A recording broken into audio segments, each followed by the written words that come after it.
Hello. मुझे आवाज आ रही है आपकी। हेलो।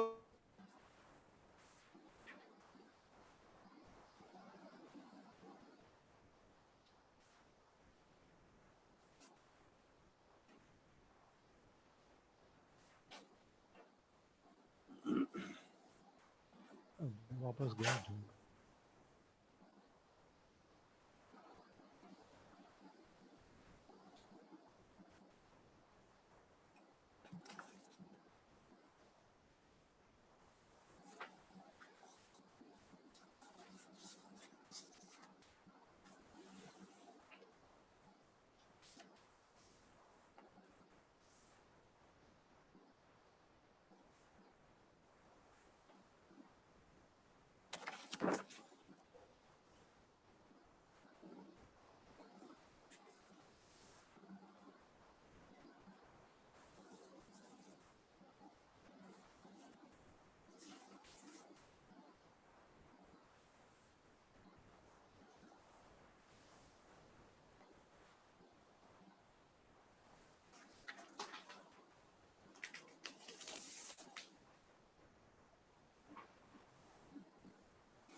सर नमस्ते। नमस्ते, कैसी हो? बस बढ़िया हूँ। मतलब क्या आकर्षण है, बार बार आ जाता हूँ मिलने के लिए।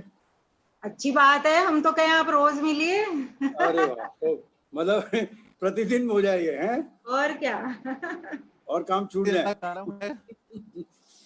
ये भी तो काम ही है।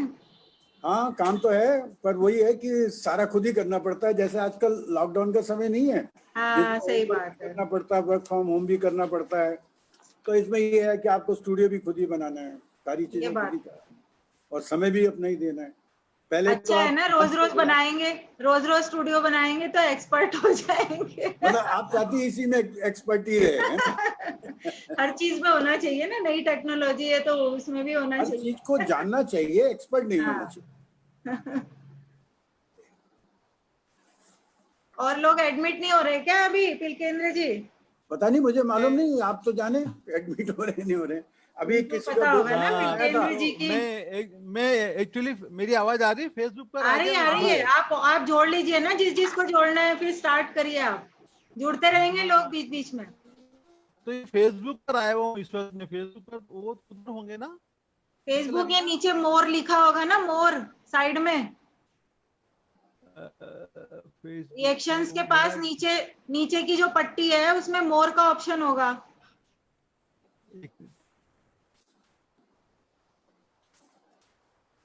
है उसमें। बड़ा स्टोरी बनाए मोर का कहाँ है? सबसे लास्ट में होता है, एंड से पहले, लीव से पहले। ये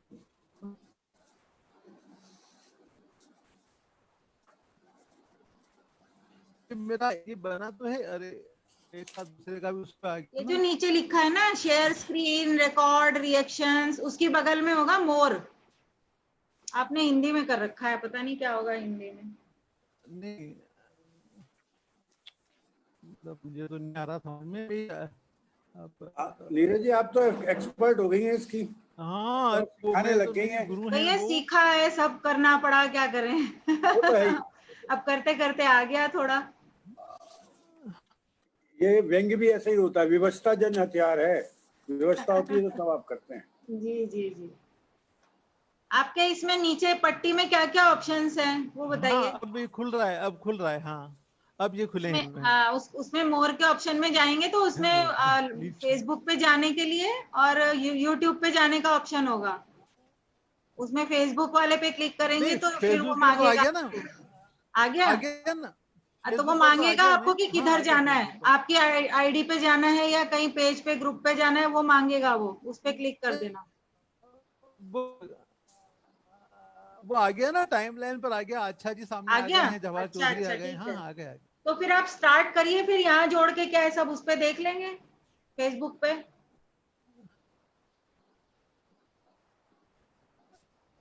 नहीं वो तो आ गया ना। फेसबुक पे ज्वाइन कर लिया मैंने। फेसबुक ज्वाइन कर लिया, फेसबुक तो है ना। अच्छा अच्छा, फेसबुक ज्वाइन कर नोटिफिकेशन लिया नहीं अब दिखा रहा ये। है अभी ना, हाँ, ये पता नहीं। नोटिफिकेशन में नहीं दिखा रहा है। हम्म, अब ये सुधीर अच्छा जी दोबारा आ गए हैं, सुधीर ओगदे जी आ हाँ गए दिख रहा हैं। है, दिख रहा है, दिख रहा है। ठीक रहा ना? नहीं दिखा रहा है अभी ना। लेकिन वो वीडियो चलते हुए नहीं दिख रहे आप लोगों की भी।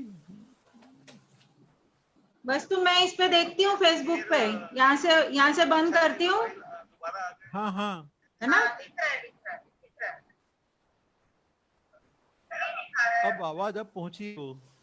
आ रही है, आवाज भी अच्छे से आ रही है। आप लोग शुरू कीजिए दोनों, मैं आवाज यहाँ आ से रही बंद है? करती हूँ। हाँ तो मैं इस पे देखती हूँ फेसबुक पे, अच्छा ठीक है। यहाँ से बंद करती हूँ।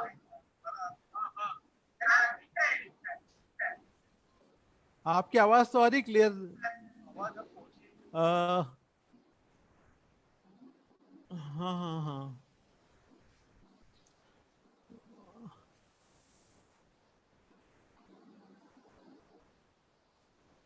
पुराने शुरू हैं। हम्म, हाँ नमस्ते जी। नहीं आ रहा। वीडियो चल रहा है बराबर। बड़ी संकट है आपकी।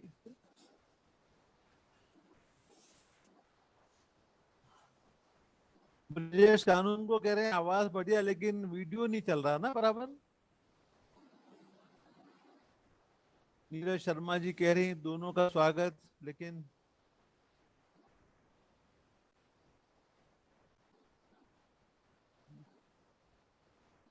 हेलो, क्या हेलो, करें हाँ जी अपन बोलिए। उनमें। हेलो, हेलो, मैं तो सुन रहा हूँ आपको। आप सुन रहे हैं लेकिन वीडियो शायद नहीं चल रहा ना, मुझे लगता है। मेरा वीडियो तो चल रहा है, इस समय दिखाई दे रहा है। ये नहीं चल रहा मेरा वाला। आपको लेना पड़ेगा स्टॉप वीडियो, नहीं मेरा तो चल रहा है, यहाँ तो दिखाई दे रहा है और मैं अपने आप को भी देख रहा दिखाई हूँ। दे रहा है? अच्छा अच्छा अच्छा, वीडियो भी स्पष्ट है। ब्रजेश कानून को कह रहे हैं आवाज वीडियो दोनों बढ़ जाए, खाली मुझे ऐसा लग रहा है। चलिए शुरू करें, फिर भगवान का नाम लेके। आप सुन रहे हैं? चलिए जिसका बहुत अच्छी मर्जी बात नाम है, लेना शुरू चाहे ले करते हैं। लीजिए, शुरू कर लीजिए। अच्छा अच्छा, हाँ, मुझे भी दिख रहे हैं आप पूरे, लेकिन दिख रहा हूँ कि मुझे नहीं? ऐसा लग रहा है कि चलिए शुरू करते हैं। सुधीर ओगदे जी कह रहे हैं चल रहा है। नीरज शर्मा कह रही हैं कि आवाज वीडियो दोनों अच्छा है। जवाहर चौधरी जी कह रहे हैं बोलिए, वीडियो आ भी जाने स्पष्ट दीजिए है। लोगों को, थोड़ा थोड़ा जो कह रहे हैं।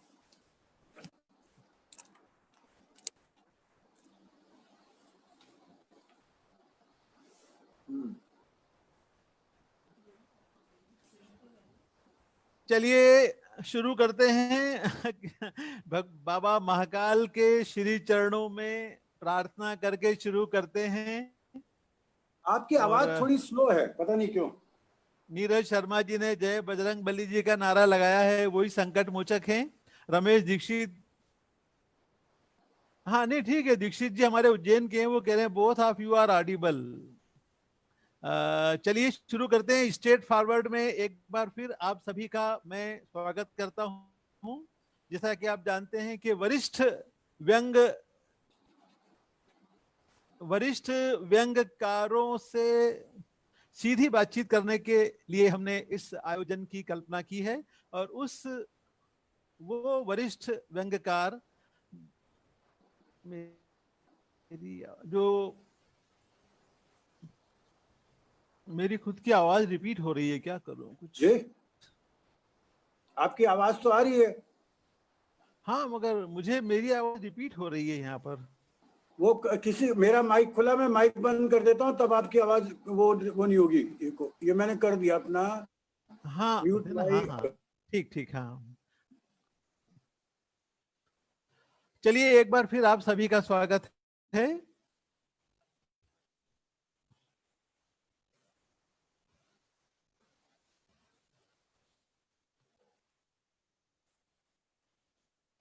चलिए थैंक यू वेरी मच। वरिष्ठ व्यंग्यकारों से सीधी बातचीत करने के उद्देश्य से हमने इस कार्यक्रम को शुरू किया था। एकदम अनौपचारिक बातचीत, आत्मीय बातचीत, बिना किसी लाग लपेट के एकदम सीधी सच्ची और बिल्कुल हल्के फुल्के अंदाज में, जैसा कि आप जानते हैं कि मैं टेपा नगरी उज्जैन को बिलोंग करता हूं, तो बिल्कुल हम लोग टेपा शैली में ही बात करेंगे।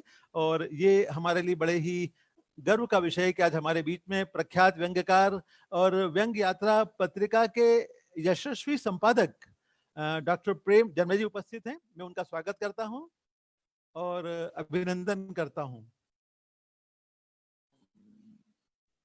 मेरी फिर आवाज रिपीट हो रही है, ऋषु को आवाज लगाओ।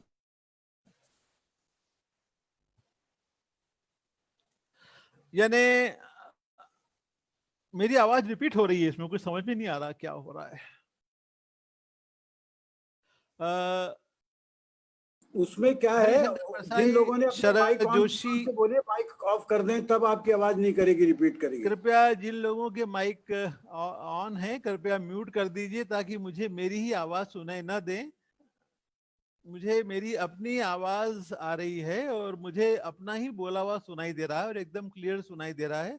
कृपया जिन लोगों के माइक ऑन है और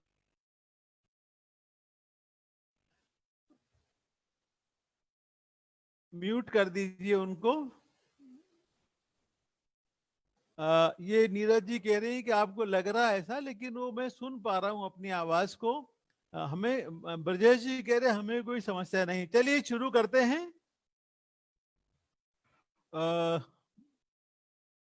वो अब बाद में रिपीट होती है आवाज जाके।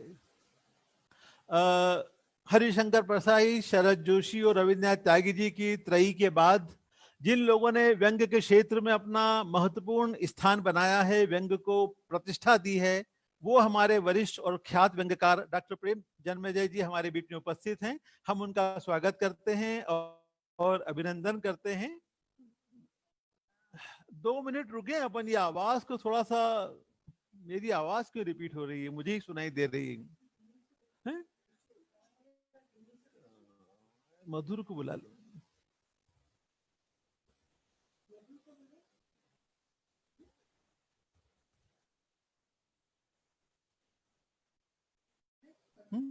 हाँ मधुर ऊपर से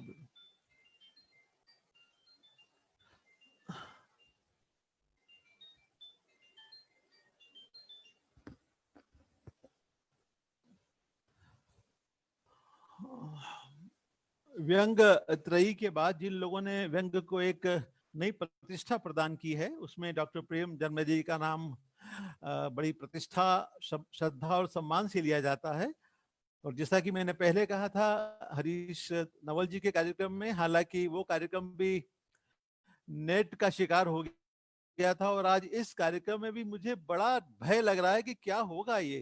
तो मैंने कहा था कि धर्मयुगीन व्यंग्यकार हैं, यानी धर्मयुग जो एक बड़ी महत्वपूर्ण पत्रिका थी, लेकिन धर्मयुगीन से मेरा मतलब यह भी था कि वो व्यंग्य का एक धर्मयुग था। तब लोग व्यंग्य को लिखना अपना धर्म समझते थे, पर आज व्यंग्य एक कर्म बन गया है। बल्कि कहना चाहिए जब हम राजनीतिक व्यंग्यों को पढ़ते हैं तो ऐसा लगता है कि व्यंग्य कर्म नहीं है बल्कि करतूत बन गया है। हाँ, मैं क्षमा चाहता हूं अपने श्रोताओं दर्शकों से। 2 मिनट में मैं अपनी समस्या को पर मुक्ति प्राप्त कर लूंगा। मैंने एक एक्सपर्ट को इनवाइट किया है, पता नहीं क्यों मेरी आवाज बार बार इको हो रहा है।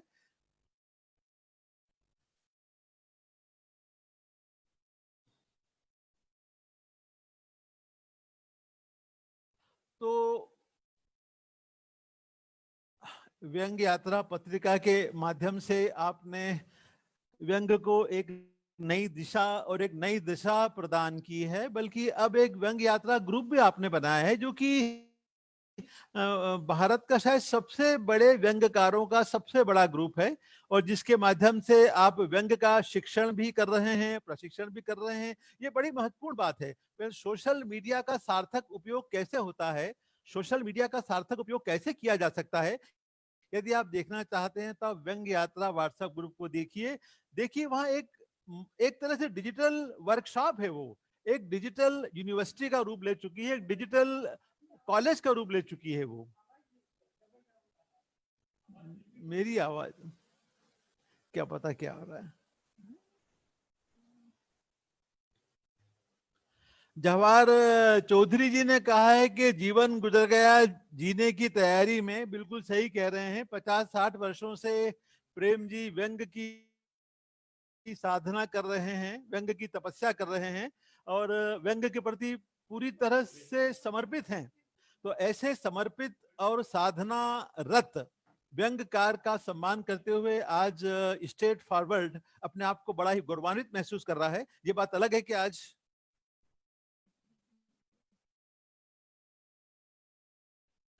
हेलो हेलो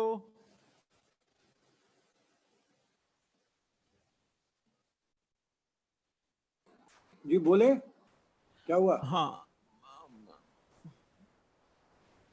आज हम अनौपचारिक बातचीत करेंगे उनसे उनसे बातचीत करेंगे हम उनकी पत्रिका व्यंग यात्रा के बारे, उनकी खुद की व्यंग यात्रा के बारे, और हम उनसे बातचीत करेंगे व्यंग की यात्रा के बारे। यानी व्यंग की यात्रा के बारे कुछ बातचीत करेंगे, कुछ बातचीत उनकी व्यंग यात्रा के बारे करेंगे और कुछ बातचीत उनकी व्यंग यात्रा पत्रिका के बारे पढ़ेंगे।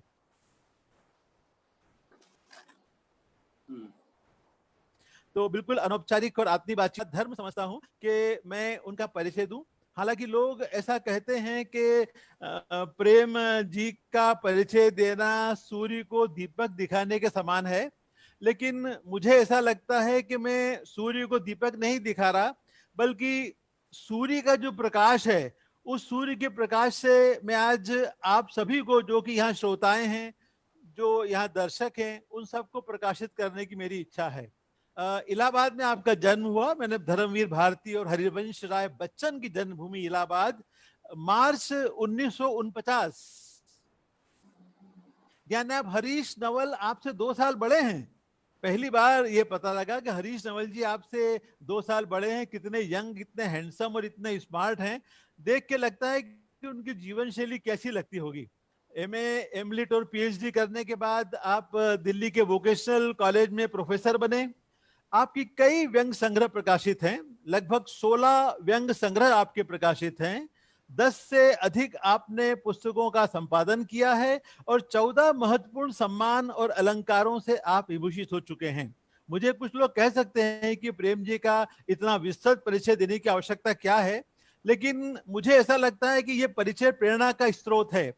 एक व्यंग्यकार का या लेखक का परिचय सिर्फ परिचय नहीं होता, वो उसकी यात्रा होती है, वो उसकी साधना होती है, उसका समर्पण होता है, उसका परिश्रम होता है, उसका त्याग होता है। तो ये जो मैं आपको जानकारी देने की कोशिश कर रहा हूं, ये उनके त्याग की जानकारी है, उनकी साधना की जानकारी है।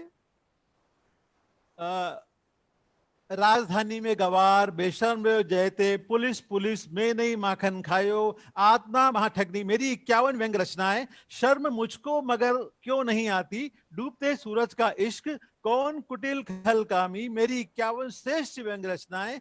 जो जो बूढ़े श्याम रंग, संकलित व्यंग।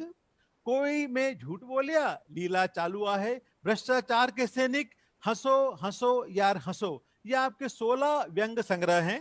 आपने एक बड़ा ही महत्वपूर्ण काम किया व्यंग के क्षेत्र में कि जो हमारे वरिष्ठ व्यंग्यकार रहे हैं, आपने उनके कृतित्व और व्यक्तित्व पर आधारित ग्रंथों का संपादन किया है। ये बड़ी ही उल्लेखनीय बात है कि हम अपनी व्यंग की विरासत का सम्मान करा है। आपने अपनी व्यंग की धरोहर का सम्मान करा है। आपने श्रीलाल शुक्ल जी पर, नरेंद्र कोहली जी पर, हरिशंकर परसाई जी पर, शरद जोशी जी पर, रविंद्रनाथ त्यागी जी पर आपने महत्वपूर्ण ग्रंथों का संपादन किया है। यह आपकी एक विशिष्ट उपलब्धि है और इन्हीं आपकी साधना और तपस्या के कारण कई उल्लेखनीय सम्मानों से आपको सम्मानित किया गया है। शरद जोशी राष्ट्रीय सम्मान मध्य प्रदेश, श्री नारायण चतुर्वेदी सम्मान, हरिशंकर परसाई स्मृति सम्मान, दुष्यंत कुमार अलंकरण, कमला गोयनका व्यंग भूषण सम्मान, व्यंग श्री सम्मान, ऐसे कई सम्मान हैं। और मुझे ऐसा लगता है कि आपके सम्मानों की, आपकी साधना की चर्चा कर कर मैं खुद ही अपने आप को सम्मानित महसूस कर रहा हूं। जो श्रोता दर्शक यहाँ पर इस कार्यक्रम में हैं, मुझे लगता है उनको भी काफी गौरव की अनुभूति हुई होगी कि एक व्यंग्यकार अपने 50 वर्ष की व्यंग्य यात्रा में इतनी महत्वपूर्ण उपलब्धियों तक पहुंचता है। तो आइए अब हम बातचीत करते हैं प्रेम जी से। मैं उनसे बातचीत करूंगा तो मुझे मेरी आवाज का इको भी यहाँ पर कम हो जाएगा। बातचीत शुरू करते हैं। जी श्रद्धेय प्रेम जी, जी कहिए। आपसे कुछ प्रश्न हैं, कुछ बातचीत है, बिल्कुल अनौपचारिक बातचीत है। जी जैसा कि आप जानते हैं कि मैं टेपा सम्मेलन से जुड़ा हूं और हो सकता है कि मैं सहज होते होते थोड़ी टेपा शैली में आ जाऊं, तो कृपया आप मुझे क्षमा करें, क्योंकि ये टेपा भूमि है, आप जानते हैं, और शरद जोशी की जन्म भूमि भी है। चलिए सबसे पहले शुरू करते हैं आपके नाम और आपके पते से। नाम और आपका नाम और आपका पता मुझे शुरू से आकर्षित करता रहा है। जी जी। आपका नाम है प्रेम कुमार और सरनेम आपका है कुंद्रा। कुंद्रा तो शिल्पा शेट्टी का सरनेम है। अब शिल्पा शेट्टी जैसे महान कलाकार का सरनेम आपका कुंद्रा है, लेकिन आपने अपने नाम को शिल्पा शेट्टी के ससुराल का है कुंद्रा उपनाम, लेकिन आपने अपने नाम में कुंद्रा की जगह आप जन्मजय का उपयोग करते हैं। तो ये जन्मजय का उपयोग, शब्द का उपयोग, उपनाम का उपयोग आपने कब से किया और क्यों किया? सवाल जो है वो मतलब थोड़ा सा ये है कि बहुत अंदर झांकने वाला जैसा सवाल होता है। नाम में वैसे तो लोग ये कहते हैं कि नाम में क्या रखा है, पर कई बार नाम में बहुत कुछ रखा होता है, तो इसलिए जो रखा आप चाह रहे हैं कि जो रखा है वो आपको बताया जाए। हाँ, जन्मजय क्यों रखा? आप परीक्षित रख सकते थे। नहीं आप चाहते तो अभिमन्यु रख सकते थे। नहीं, मैं बता रहा हूँ आपको बता रहा हूँ। आप टेपा वाले जो है बहुत जल्दी करते हैं। मेरी बात सुन लें। नहीं, मैं आपको ये बता रहा था कि जो आपने पूछा कि आप इस तरह के नाम भी रख सकते थे, और शायद आपको ये ज्ञान नहीं है। वैसे मैंने एक जगह लिखा भी है, और आपने भी जैसे बताया कि इलाहाबाद में मेरा जन्म हुआ, और मैं एक जगह लिख भी चुका हूँ, एक मात्र घटना है। इस आधार पर मत सोचें कि मैंने लिखा भी, जैसे परसाई की एक रचना है, दूसरों की महिमा ढोने वाले, तो आप इलाहाबाद की महिमा ढो रहे हो और कह रहे हो कि भैया मैं इस गली से गया तो यहाँ पे निराला रहते थे, और वहाँ से जाने से मेरे अंदर व्यंग का कीड़ा घुस गया, या महादेवी के साथ मेरा चित्र है तो महादेवी जी मेरी रचनाओं की प्रशंसा की, ऐसा कुछ नहीं। और मेरे लिए एक तरह से समझ लीजिए कि इलाहाबाद जो है वहाँ पे जन्म होना एक मात्र घटना के रूप में है, और लेखन जो है बहुत बाद में शुरू हुआ। इलाहाबाद से उसका कुछ लेना देना नहीं है। और पुरानी यादें आपने ताज़ा कर दी। एक जगह मैंने कहा भी था कि पुरानी यादें पुरानी शराब से कम नहीं होती हैं, और अपनी बात आप कहते चले जाते हैं। तो आपने जो ये बात कही नाम को लेकर, इस पर एक रहस्य मैंने पहले खोला हुआ, पर यहाँ पे और खोल दूँ कि मेरा जन्म इलाहाबाद में हुआ, और मेरे पिताजी जो है वो वहाँ पे संगम के किनारे ले गए नामकरण के लिए मुझे, और पंडित जी से उन्होंने जन्मपत्री बनवाई, जो अभी भी विद्यमान है। उस समय उन्होंने 5.25 आने उसको दिए थे। तो उस जन्मपत्री में अभी भी उसने जो मेरा नाम जो राशि निकाली, नाम राशि, मेरा नाम था त्रिवेणी प्रसाद, क्योंकि संगम के किनारे था, ता से शुरू हुआ था, तुला राशि से, तो उन्होंने रखा था त्रिवेणी प्रसाद। पर कुछ दिन ये नाम रहा मेरा। जब मेरा छोटा भाई, हम 3 भाई हैं, तो छोटा भाई शांति प्रकाश है, तो जब वो हुआ तो मेरे पिताजी बहुत आदर्शवादी थे, और वो समय भी ऐसा था, आप जानते हैं, स्वतंत्रता के बाद का मोह भंग का भी समय, कई चीज़ें थी। तो मेरे पिताजी ने कहा, आदर्शवादी थे वो, चाहते थे कि मेरे, अगर उनसे कोई कहता था कि आपने मकान नहीं बनाया, बोलते ये 3 मेरे मकान हैं। क्लर्क थे और जीवन भर वही रहे, LDC से ज़्यादा UDC हो गए। उनके पास और कुछ नहीं था, पढ़ते बहुत थे, भयंकर पढ़ते थे, पढ़ना मैंने वहीं से सीखा। तो उन्होंने कहा मैं तीनों बेटों के माध्यम से एक संकेत देना चाहता हूँ, एक समाज को संदेश देना चाहता हूँ, प्रेम, सत्य और शांति का। तो उन्होंने हम तीनों के नाम जो है, मेरा नाम प्रेम रखा, बीच वाले का नाम सत्य रखा, छोटे वाले का नाम शांति रखा। ये हमारे नाम का वहाँ परिवर्तन हुआ। तीसरा परिवर्तन जो है वो हुआ जब मैंने लिखना शुरू किया, और मैंने देखा कि प्रेम प्रकाश कुंद्रा मैं चाहता नहीं था, क्योंकि मेरे पिताजी ने कभी जातिवाचक चिन्ह नहीं लगाया, मतलब अपना सरनेम नहीं लगाया।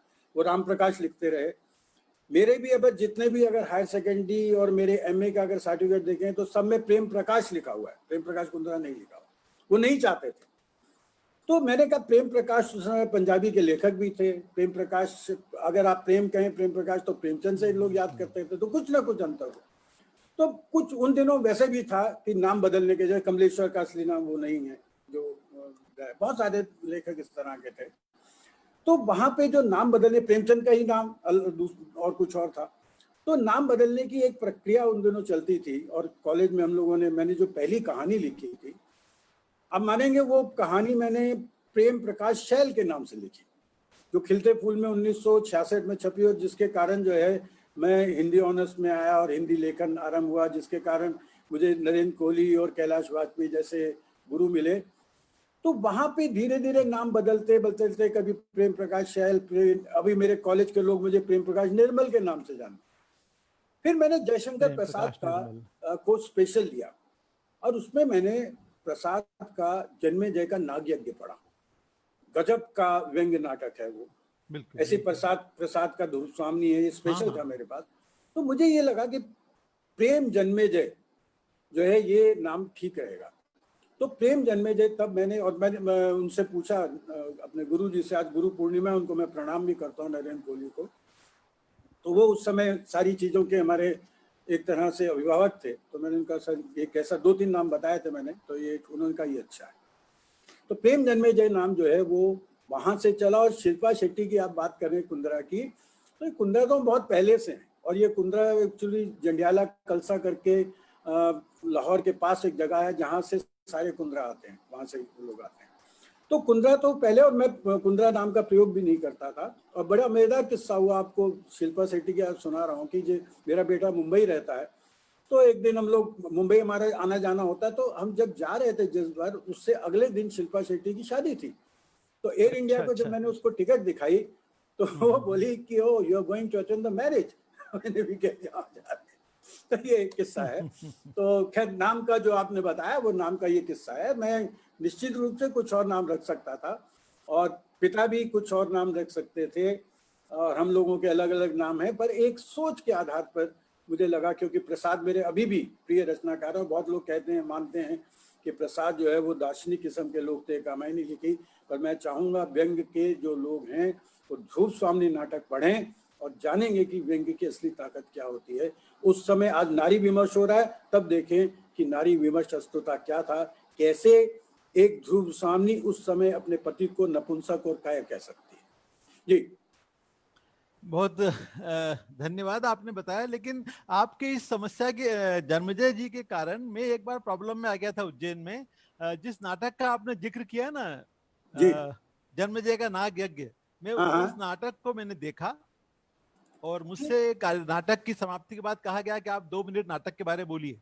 हाँ, तो आप आश्चर्य करेंगे, मैं जैसे ही स्टेज पर गया तो मैंने ये कहा कि आज आपने प्रेम जन्मेजय का जो नाटक देखा, नाग यज्ञ देखा है, वो काफी प्रभावपूर्ण प्रस्तुति रही है। आप इसमें अतिशयोक्ति जरा भी नहीं है। वो तो मुझे बाद में डायरेक्टर ने बताया कि आपने जन्मेजय का नाग यज्ञ की जगह प्रेम जन्मेजय का नाग यज्ञ शब्द उपयोग कर दिए हैं। ये बिल्कुल सही। शरद शर्मा हमारे यहाँ बहुत अच्छे रंगकर्मी हैं। जी, जी, वो उन्होंने ये जन्मेजय का नाग यज्ञ जो नाटक है जयशंकर प्रसाद जी का प्रसिद्ध प्ले किया था। चलिए, दूसरी जो बात मैं आपसे पूछना चाहता हूँ, आपके आवास से संबंधित। जी, नई दिल्ली पश्चिम विहार में आप रहते हैं, और उस अपार्टमेंट का नाम है साक्षर अपार्टमेंट। तो इसका क्या अर्थ ये नहीं कि दिल्ली में बाकी जो अपार्टमेंट हैं वो सब निरक्षर हैं, या उन अपार्टमेंट में जो लोग रहते हैं वो सारे निरक्षर हैं? ये ऐसा है पुलकेन जी। पहले तो एक मैं बता दूं आपको कि जो साक्षर अपार्टमेंट जहाँ पर हम लोग रहते हैं और जिसके बारे में सवाल आपने किया, एक बहुत अच्छा पड़ोस है हमारा। हमारे उस पड़ोस में सब लोग जो है, वहाँ पे रमेश उपाध्याय हैं, वहाँ पर हरीश नवल बिल्कुल एकदम पड़ोस में हैं। मैं वही कह रहा था। हाँ, शिव मंगल जी हैं। अच्छा अच्छा। तो क्या है कि हमारी ये जो सोसाइटी है, ये यूनिवर्सिटी टीचर्स की सोसाइटी है। और जब ये नाम रखा जा रहा था, उस समय मैं भी मैनेजिंग कमेटी में था।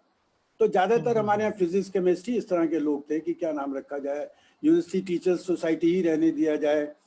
तो खैर नाम बदला गया, और आपको मालूम है हिंदी वाले ज्यादा होते हैं और हावी हो जाते हैं। ऐसे ही हमारे मयूर विहार में शुरू से ही रहता है ऐसा। है, उसका नाम सहयोग रखा गया है, मतलब हिंदी में नाम है अच्छा सारे के अच्छा सारे। अच्छा, अरे ऐसे ही वाह। वैशाली जो डॉक्टर नरेंद्र कोहली वाली सोसाइटी, वहां भी हिंदी वाले ज्यादा सक्रिय थे, तो वो वैशाली रखा गया।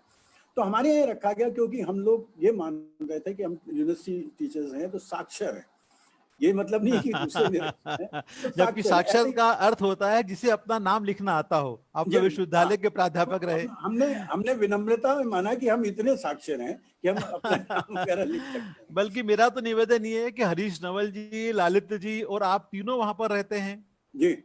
व्यंग की त्रिमूर्ति वहां रहती है, हम्म। तो उसका नाम आप त्रिमूर्ति भवन क्यों नहीं रख देते? आपको इलाहाबाद की यादें भी रहेंगी। ऐसा है कि वो मैं और हरीश तो वहीं रहते हैं, और हाँ, बाकी जो है ललित थोड़ा दूर रहते हैं, पश्चिम बिहार में हमसे 1 किलोमीटर। अच्छा, 1 किलोमीटर आगे रहते त्रिमूर्ति हैं। सुनिए, त्रिमूर्ति रखेंगे ना, तो हाँ हाँ आप जो हाँ। है चाह रहे हैं कि कोरोना काल में भी लोग हमें घर में पीटने आ जाएं, तो रमेश उपाध्याय कहेंगे कि तीसरी मूर्ति मैं क्यों नहीं हूँ, हाँ हाँ उधर हाँ से हाँ शिवमंगल जी कहेंगे तीसरी मूर्ति मैं क्यों नहीं, और हाँ उधर से हाँ। जो है क्या कहते हैं हमारे मनोहर पुरी हैं, वो आ जाएंगे, तो बहुत सारे लोग हैं वहां पर। तो ये आप जो षड्यंत्र कर रहे हैं मुझे पिटवाने का, षड्यंत्र में थोड़ी कर सकता हूँ। पिट जाऊं तो अच्छा है, क्योंकि पिटने पे आदमी बहुत प्रसिद्ध हो जाता है। तो आप तो ऐसी प्रसिद्ध हैं, बल्कि आप तो अपनी रचनाओं में, अपने व्यंग में लोगों को पीटते हैं। आपको भला कौन पीट सकता है? चलिए, अगला प्रश्न मैं आपसे पूछने जा रहा हूं कि साहित्य में कई विधाएं हैं, कविता है, कहानी है, निबंध है, और भी कई विधाएं हैं। तो ये व्यंग के प्रति आपका आकर्षण कैसे हुआ? ये आकर्षण मेरा हुआ है 2-3 कारणों से। जी एक, मैं जब एमए पढ़ रहा था, बी ऑनर्स से शुरू किया, क्योंकि मैं इससे पहले साइंस का विद्यार्थी था, और मैंने अचानक उसको स्ट्रीम को छोड़कर जो है बी ऑनर्स लिया था, और उस समय जी जी। पढ़ना शुरू किया। मैं इससे पहले थोड़ा थोड़ा सब चीज़ों को पढ़ा था हिंदी में, और आप उस समय जानते हैं हायर सेकेंडरी में हिंदी होती ही नहीं थी, मैंने सिर्फ 8वीं हाँ, तक हिंदी पढ़ी थी। हिंदी या अंग्रेजी ऐसा तो था। जब ये हाँ, पढ़ना शुरू किया मैंने, तो मैं कबीर से बहुत प्रभावित हुआ। कबीर के कबीर दो से। पक्ष हैं। हाँ हाँ कबीर का एक पक्ष है, आप देखिए, आध्यात्मिक पक्ष है, जहां पर वो पद की रचना करते हैं, और एक उनका सामाजिक पक्ष है जहां पर वो साखी लिखते हैं। और साखी में जो उन्होंने आक्रमण किया है, वैसा आक्रमण, वैसा प्रहार आज तक मैं कहता हूं कोई व्यंग्यकार नहीं कर पाया है। बिल्कुल, बहुत प्रखर व्यंग्यकार है। आज तक क्यों? शायद एक आदि पक्ष लेता व्यंग्यकार हूं, कहना चाहिए एक उनको, पक्ष लेता हूं, बिल्कुल। मैं सबको कह रहा हूं। मैं यहाँ हम्म। तक कि जो है भारतीय हिंदू से लेकर आज तक के समय परसाई तक को भी जोड़ रहा हूं। वो कबीर एकमात्र ऐसे व्यक्ति थे जो ये कह सकते थे, तू जो ब्राह्मण ब्राह्मणी का जाया और द्वार ते क्यों नहीं आया, बहुत बहुत प्रखर बात। जोड़ी के मस्जिद ले बनाए। हाँ हाँ हाँ। हम आधे कबीर हैं। मतलब उन पर जो अत्याचार किए लोधी वंश के लोगों ने, उस अत्याचार के खिलाफ भी उन्होंने लिखा। कितनी बड़ी जी बात है कि जी मुझे जी। कैसे हाथी के सामने फेंक दिया गया, मुझे जंजीरों से बांधकर गंगा नदी में डाल दिया गया। इतने कहने की हिम्मत तो कोई कर ही नहीं सकता हाँ जो कबीर दास जी ने उस समय, आज से 625 650 वर्ष पूर्व की जी थी। हाँ। तो बिल्कुल उस सही। कबीर ने मुझे प्रभावित किया उस समय। और हम्म उसके बाद धीरे धीरे जब मैंने पढ़ना शुरू किया, तो क्या होता है कि जो चीज आपको पसंद आती है, आप भी सोचेंगे हम्म। अगर आप बाजार में कोई चीज लेने जाएं, फल लेने जा रहे हैं, तो जो फल पसंद आएगा वो उंगली में ही जाएगी, हाँ हाँ, उसी ये की तो तरफ है। ध्यान जाएगा आपका। तो ऐसे हाँ हाँ ही हाँ। मेरा फिर धीरे धीरे ध्यान जो है व्यंग्य की तरफ जाना शुरू हो गया। और मैंने आपको बताया, जब मैंने प्रसाद को पढ़ा, कामायनी ने मुझे प्रभावित किया, और उनके व्यंग्य नाटकों ने मुझे बहुत और एकमात्र मेरे ख्याल में उन पर शोध करने वाला व्यक्ति, उनके इस पक्ष पर, प्रसाद के नाटकों में हास्य व्यंग, ये अच्छा अच्छा अच्छा। मैंने लिखा था। एमलिट का जब डिसर्टेशन था, उस समय डॉक्टर नगेन वहां पर थे, उन्होंने कहा ये क्या मतलब है, प्रसाद में क्या कहाँ हास्य व्यंग है। पर मैंने किया काम, और वो हुआ। तो मेरी वो रुचि थी, जो मुझे धीरे धीरे मेरी रुचि जो है इससे बढ़ रही थी। और फिर जब मैंने परसाई को पढ़ना शुरू किया, धर्मयुगीन समय जो आप कह रहे हैं, तो हमारा हम्म। धर्मयुगीन समय 69-70 में शुरू हो जाता है। बिल्कुल उस बिल्कुल समय हम बिल्कुल। परसाई को पढ़ रहे थे, उस समय हम शरद जोशी को पढ़ रहे थे। वो व्यंग्य की त्रयी थी, और ये त्रयी बहुत देर से चलती है, सूर सूर तुलसी सड़ी उड़ गए केशव दास। तो कई केशव दास इस चक्कर में उड़ भी गए उस समय। पर परसाई को मैं पढ़ रहा था, तो क्या था कि कबीर के कारण परसाई को मैं अपने ज्यादा करीब पा रहा था। दूसरा क्या बड़ा। हुआ कि परसाई से 1975 में जब मैं, उनकी टांग टूटी, और मैं जब वहां पे मिला उनसे सफदरजंग अस्पताल में, और बहुत मुलाकातें की, एक इंटरव्यू भी उनसे लिया था मैं। हम्म। अच्छा अच्छा अच्छा अच्छा अच्छा। यहाँ से मुझे परसाई की सोच जो है, जो बहुत खुली सोच है, एक खुली जी। सोच जो अपने युवा लोगों को आगे ले जाना चाहती है और उनसे संवाद करती है, तो उस चीज ने मुझे प्रभावित किया। और इस कारण से जो है मेरा धीरे धीरे, मैंने ऐसा नहीं है कि कहानियां मैंने लिखी हैं। उस समय पहला एक संकलन जो है यूनिवर्सिटी से निकला था, समीकरण, उसमें दो कहानियां हैं। मेरी कहानियां सारिका में बहुत प्रकाशित हो चुकी हैं, उस समय जो है निहारिका में प्रकाशित हो चुकी हैं। और एक मेरा कहानी संग्रह एक संपादक ने, उसने, प्रकाशक ने ले लिया, तो डुबा दिया उसको, पता नहीं कहाँ पे। तो कहानियां अच्छा अच्छा लिखी, पर अच्छा। धीरे धीरे मेरी प्रवृत्ति जो है वो, तो हर एक लेखक की प्रकृति, अब देखिए मैं ये मानता हूँ कि जो क्रिकेट का खेल, उससे जोड़ता हूँ, तो क्रिकेट के खेल में आप देखते हैं कि बॉलर भी होते हैं, ऑलराउंडर भी होते हैं, बैट्समैन भी होते हैं, हर एक अपनी रुचि के हिसाब से उस चीज को बेहतर करता है। कुछ ऑलराउंडर होते हैं जो व्यंग भी लिख रहे हैं, उपन्यास भी लिख रहे हैं, जो कविता भी लिख रहे हैं, रविन्द्रनाथ त्यागी इस तरह के थे। श्रीलाल बिल्कुल शुक्ल बिल्कुल, जी को बहुत देख अच्छी लीजिए, उनका 30% सिर्फ व्यंग है, बाकी 70% और दूसरी विधा की चीजें हैं। तो ये अलग अलग हर व्यक्ति की, लेखक की अपनी प्रकृति है, वो प्रकृति के हिसाब से वो जो है चलता है, ये मेरा मानना है। तो इसलिए अब जो चित्रा मुद्गल जी कहती हैं कि भाई अब प्रेम तुम्हारा ओढ़ना और बिछाना दोनों व्यंग हो गया है, तो क्या करें, व्यंग यात्रा ने भी बना दिया, अब उसको आप सीख हो रहे हैं और कुछ कर नहीं सकते। सूर्य बालाजी कह रहे हैं कि बड़ी सहज जीवंत और आत्मीय चर्चा हो रही है। जी। धन्यवाद सूर्य बालाजी। 12 तारीख को आपको भी सहज जीवंत और आत्मीय चर्चा में भाग लेना है। चलिए आगे और बढ़ते सूर्य हैं। बालाजी का आपने भी अच्छा जिक्र किया। आप देखिए सूर्य बालाजी जो है, अभी उनका कौन देश को वासी जो उपन्यास आया, अगर आप उसको पढ़ें, हाँ हाँ हाँ। उसकी डायरी जो है, वो एक अलग तरह की, वो हमारे जो विदेश की विसंगतियां उसको दिखाता है। तो सूर्य बालाजी की विधा जो है वो व्यंग में आप देखिए, नहीं तो मैंने उनके बारे में लिखा था कि अगर सूर्य बालाजी नहीं होती तो हम व्यंग को पुरुषोचित विधा मान लेते। और, और उन्होंने बाकायदा उसको जो है व्यंग में भी उतनी सक्रिय हैं, दूसरी विधाओं में सक्रिय हैं। तो ये हर लेखक लेखक, और क्या है, एक बात बताऊं मैं आपको, रचना और लेखक की प्रकृति वो तय करती विधा को। कथ्य जो ये है, तो कई है। बार मुझे कोई कथ्य, अब जैसे संस्मरण मैंने लिखे हैं या नाटक मैंने लिखा है, हाँ तो हाँ मेरी हाँ हाँ। प्रकृति अगर व्यंग की, तो मैं नाटक में भी उसी तरह से देखूंगा। लेखक की प्रकृति और उसकी जो कथ्य जो है उसका, वो तय करता है विधा क्या हो। आपने व्यंग यात्रा में एक सीरीज चलाई थी, सर्वश्रेष्ठ रचना मंगाई गई थी व्यंग्यकारों से, और साथ में आपने यह प्रश्न भी किया था कि ये रचना सर्वश्रेष्ठ क्यों है, उसके बारे में भी टिप्पणी दें। व्यंग यात्रा में आपने एक सीरीज चलाई थी। हेलो। हाँ जी, हाँ सुन रहा हूँ, मैं सुन रहा हूँ। हाँ, तो अब वही प्रश्न लौट के आपके सामने आ रहा है। आपके इतने 16 व्यंग संग्रह हैं, सर्वश्रेष्ठ व्यंग लेखन आपने किया है। यदि कोई आपसे ये पूछे कि आपका सर्वश्रेष्ठ संग्रह कौन सा है और आपकी सर्वश्रेष्ठ रचना कौन सी है, तो आप किस संग्रह की तरफ इशारा करेंगे और किस रचना को अपनी सर्वश्रेष्ठ रचना मानेंगे? ऐसा है, वो जो सीरीज मैंने चलाई थी 3 अंकों में, जिसमें कमलेश्वर ने भी लिखा, शीलाल जी ने खुद अपनी बहुत बढ़िया टिप्पणी दी, जिसमें नामवर सिंह भी थे, बहुत सारे 100 से करीब रचनाकार हैं, और ये भावना प्रकाशन से प्रकाशित हुआ है और हाँ काफी हाँ उस हाँ। हिसाब से चलता है। उसमें मैंने यही, आप ठीक कह रहे हैं कि मैंने सवाल किया था कि आपकी श्रेष्ठ रचना कौन सी है, कौन क्यों सी? है। तो तो रचना के ऊपर उसमें टिप्पणी उस हुआ समय करती मैंने थी। जो है अपनी श्रेष्ठ व्यंग रचना शमशान बने न्यारा, मतलब उस समय शमशान बने न्यारा। उसको लिया था। और वो क्यों लिया था कि बाजारवाद में किस तरह से शमशान भी जो है इतना खूबसूरत बनाया जाता है कि लोगों का वहां पे मरने का दिल चाहे। बिल्कुल तो सही कह रहे हैं। बाजारवाद कैसे राजकोट का शमशान ऐसा ही है। है। बल्कि कई राजकोट का शमशान ऐसा है, उज्जैन का भी इतना अच्छा बन गया कि कई कई बार मरने की इच्छा होती हाँ, वो है। कई बार मरने की इच्छा होती कई है। कई बार मरने कारण की क्या इच्छा है देखिए, होती है। और शमशान भी गरीब और अमीर होता है। हाँ, अगर शमशान भी। झोपड़पट्टी के आसपास का शमशान है, बहुत गरीब होगा और वहां पहने हुए भी जो है फटे हुए कपड़े आती हैं। और अमीर शमशान जो होता है, वहां के बिल्कुल आस पड़ोस के बिल्कुल। लोग देखते हैं कि कितनी बढ़िया साड़ी पहन के, झुमके देखो कितने अच्छे हैं उसके। हाँ, ये भी है, ये भी है, तो बिल्कुल ये बिल्कुल। उसमें लिया था। पर उसके बाद मैंने अभी जो रचना लिखी और बहुत लोगों को वो पसंद है, वो रचना भी शमशान से संबंधित है थोड़ी बहुत जो है। अच्छा अच्छा और अच्छा अच्छा। वो क्या कहते हैं, मेरे ये व्यंग संग्रह जो था, भ्रष्टाचार का सैनिक, नहीं इस पे है, भ्रष्टाचार का सैनिक, हाँ हाँ हाँ बिल्कुल। इसमें, हाँ बर्फ का पानी इसमें संकलित है। अरे बहुत अच्छी रचना है, हाँ, बहुत तो वो अच्छी मुझे रचना पसंद है। है और अरे लोगों को भी पसंद है। बहुत तो कारुणिक है उसका, और बहुत जहां मार्मिक तक रचना है। संकलन का हिसाब है, वो अगर मेरा तो यही मानता हूं, मैं तो अपने बच्चों को भी कहता हूं कि किसी से कभी प्रतियोगिता मत करो, अपने से हाँ प्रतियोगिता हाँ हाँ, करो, बिल्कुल निरंतर बेहतर आगे बढ़ने की। ये मत सोचो कि उसके 85 है, मेरे समीक्षा 80 थे तो मैं समीक्षा 85 करूं। तेलंग जी पूना से कह रही है कि ग्वालियर का शमशान बड़ी खूबसूरत है। बोले मैंने शमशान ग्वालियर का देखा सुना है, देखा नहीं है। सौभाग्यशाली है वो जो शमशान को जीते जी देख लेते हैं, उसके बाद तो देखने का अवसर ही प्राप्त नहीं होता।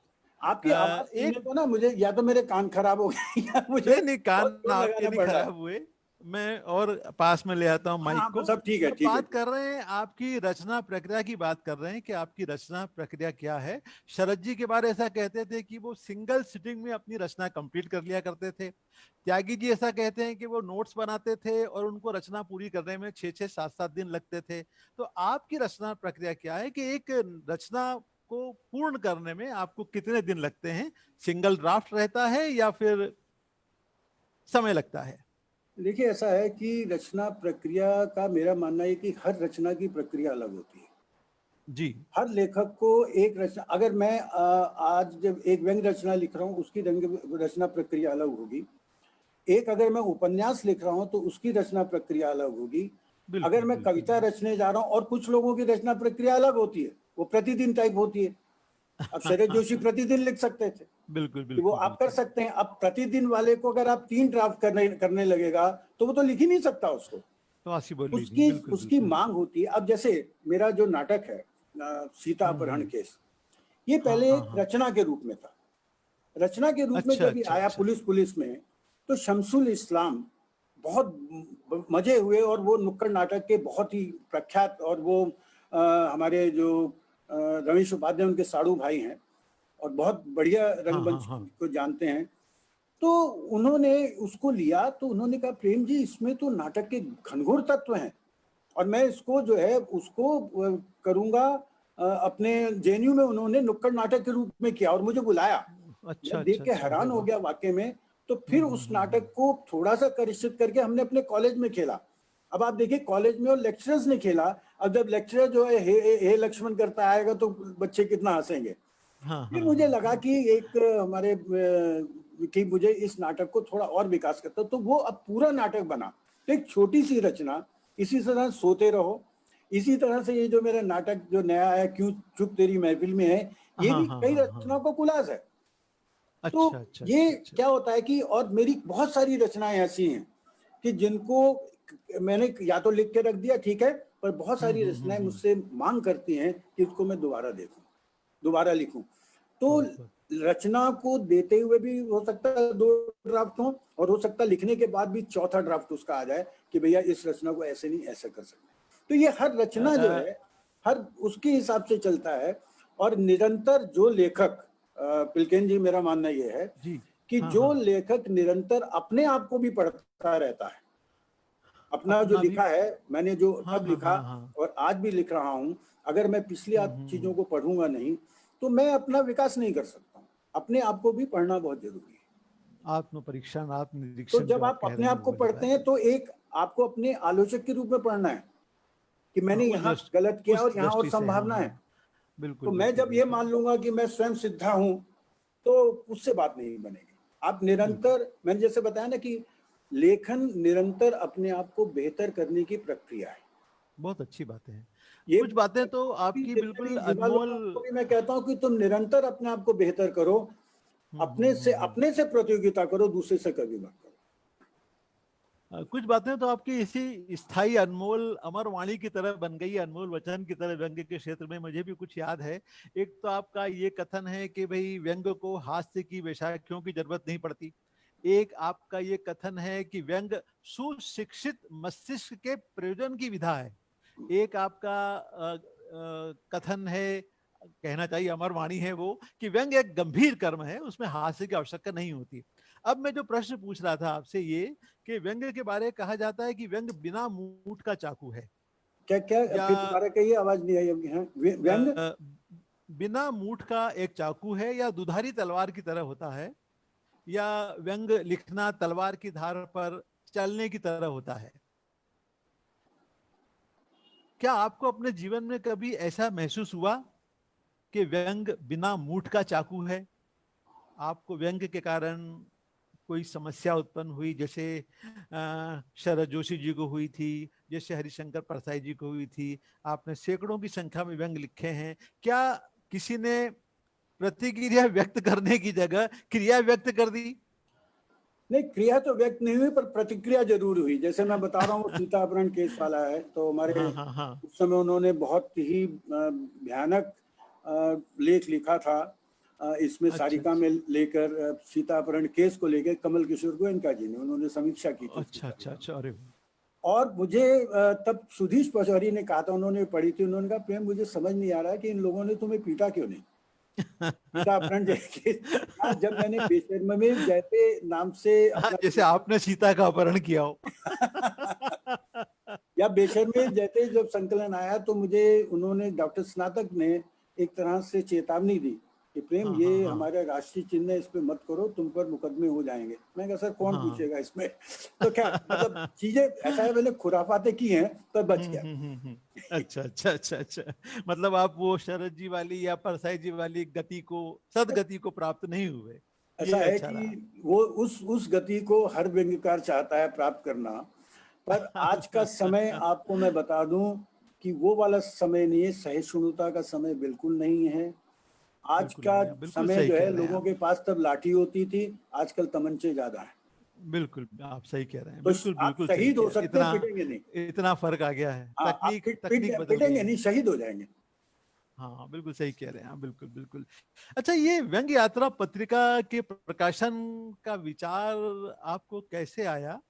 अक्सर होता तो ये कि जब किसी की रचनाएं लगातार अस्वीकृत होती हैं तो मजबूर होकर लेखक खुद ही अपना पत्र या पत्रिका निकाल लेते हैं, पर आप तो स्थापित लेखक रहे, प्रतिष्ठित लेखक रहे, तो फिर आपने ये व्यंग यात्रा पत्रिका का प्रकाशन क्यों और किस उद्देश्य से आपने शुरू किया है? हालांकि वो अपने उद्देश्य को पूर्ण करने में सार्थक और सफल सिद्ध हुई है, तो ये व्यंग यात्रा का विचार आपके मस्तिष्क में कैसे आया था?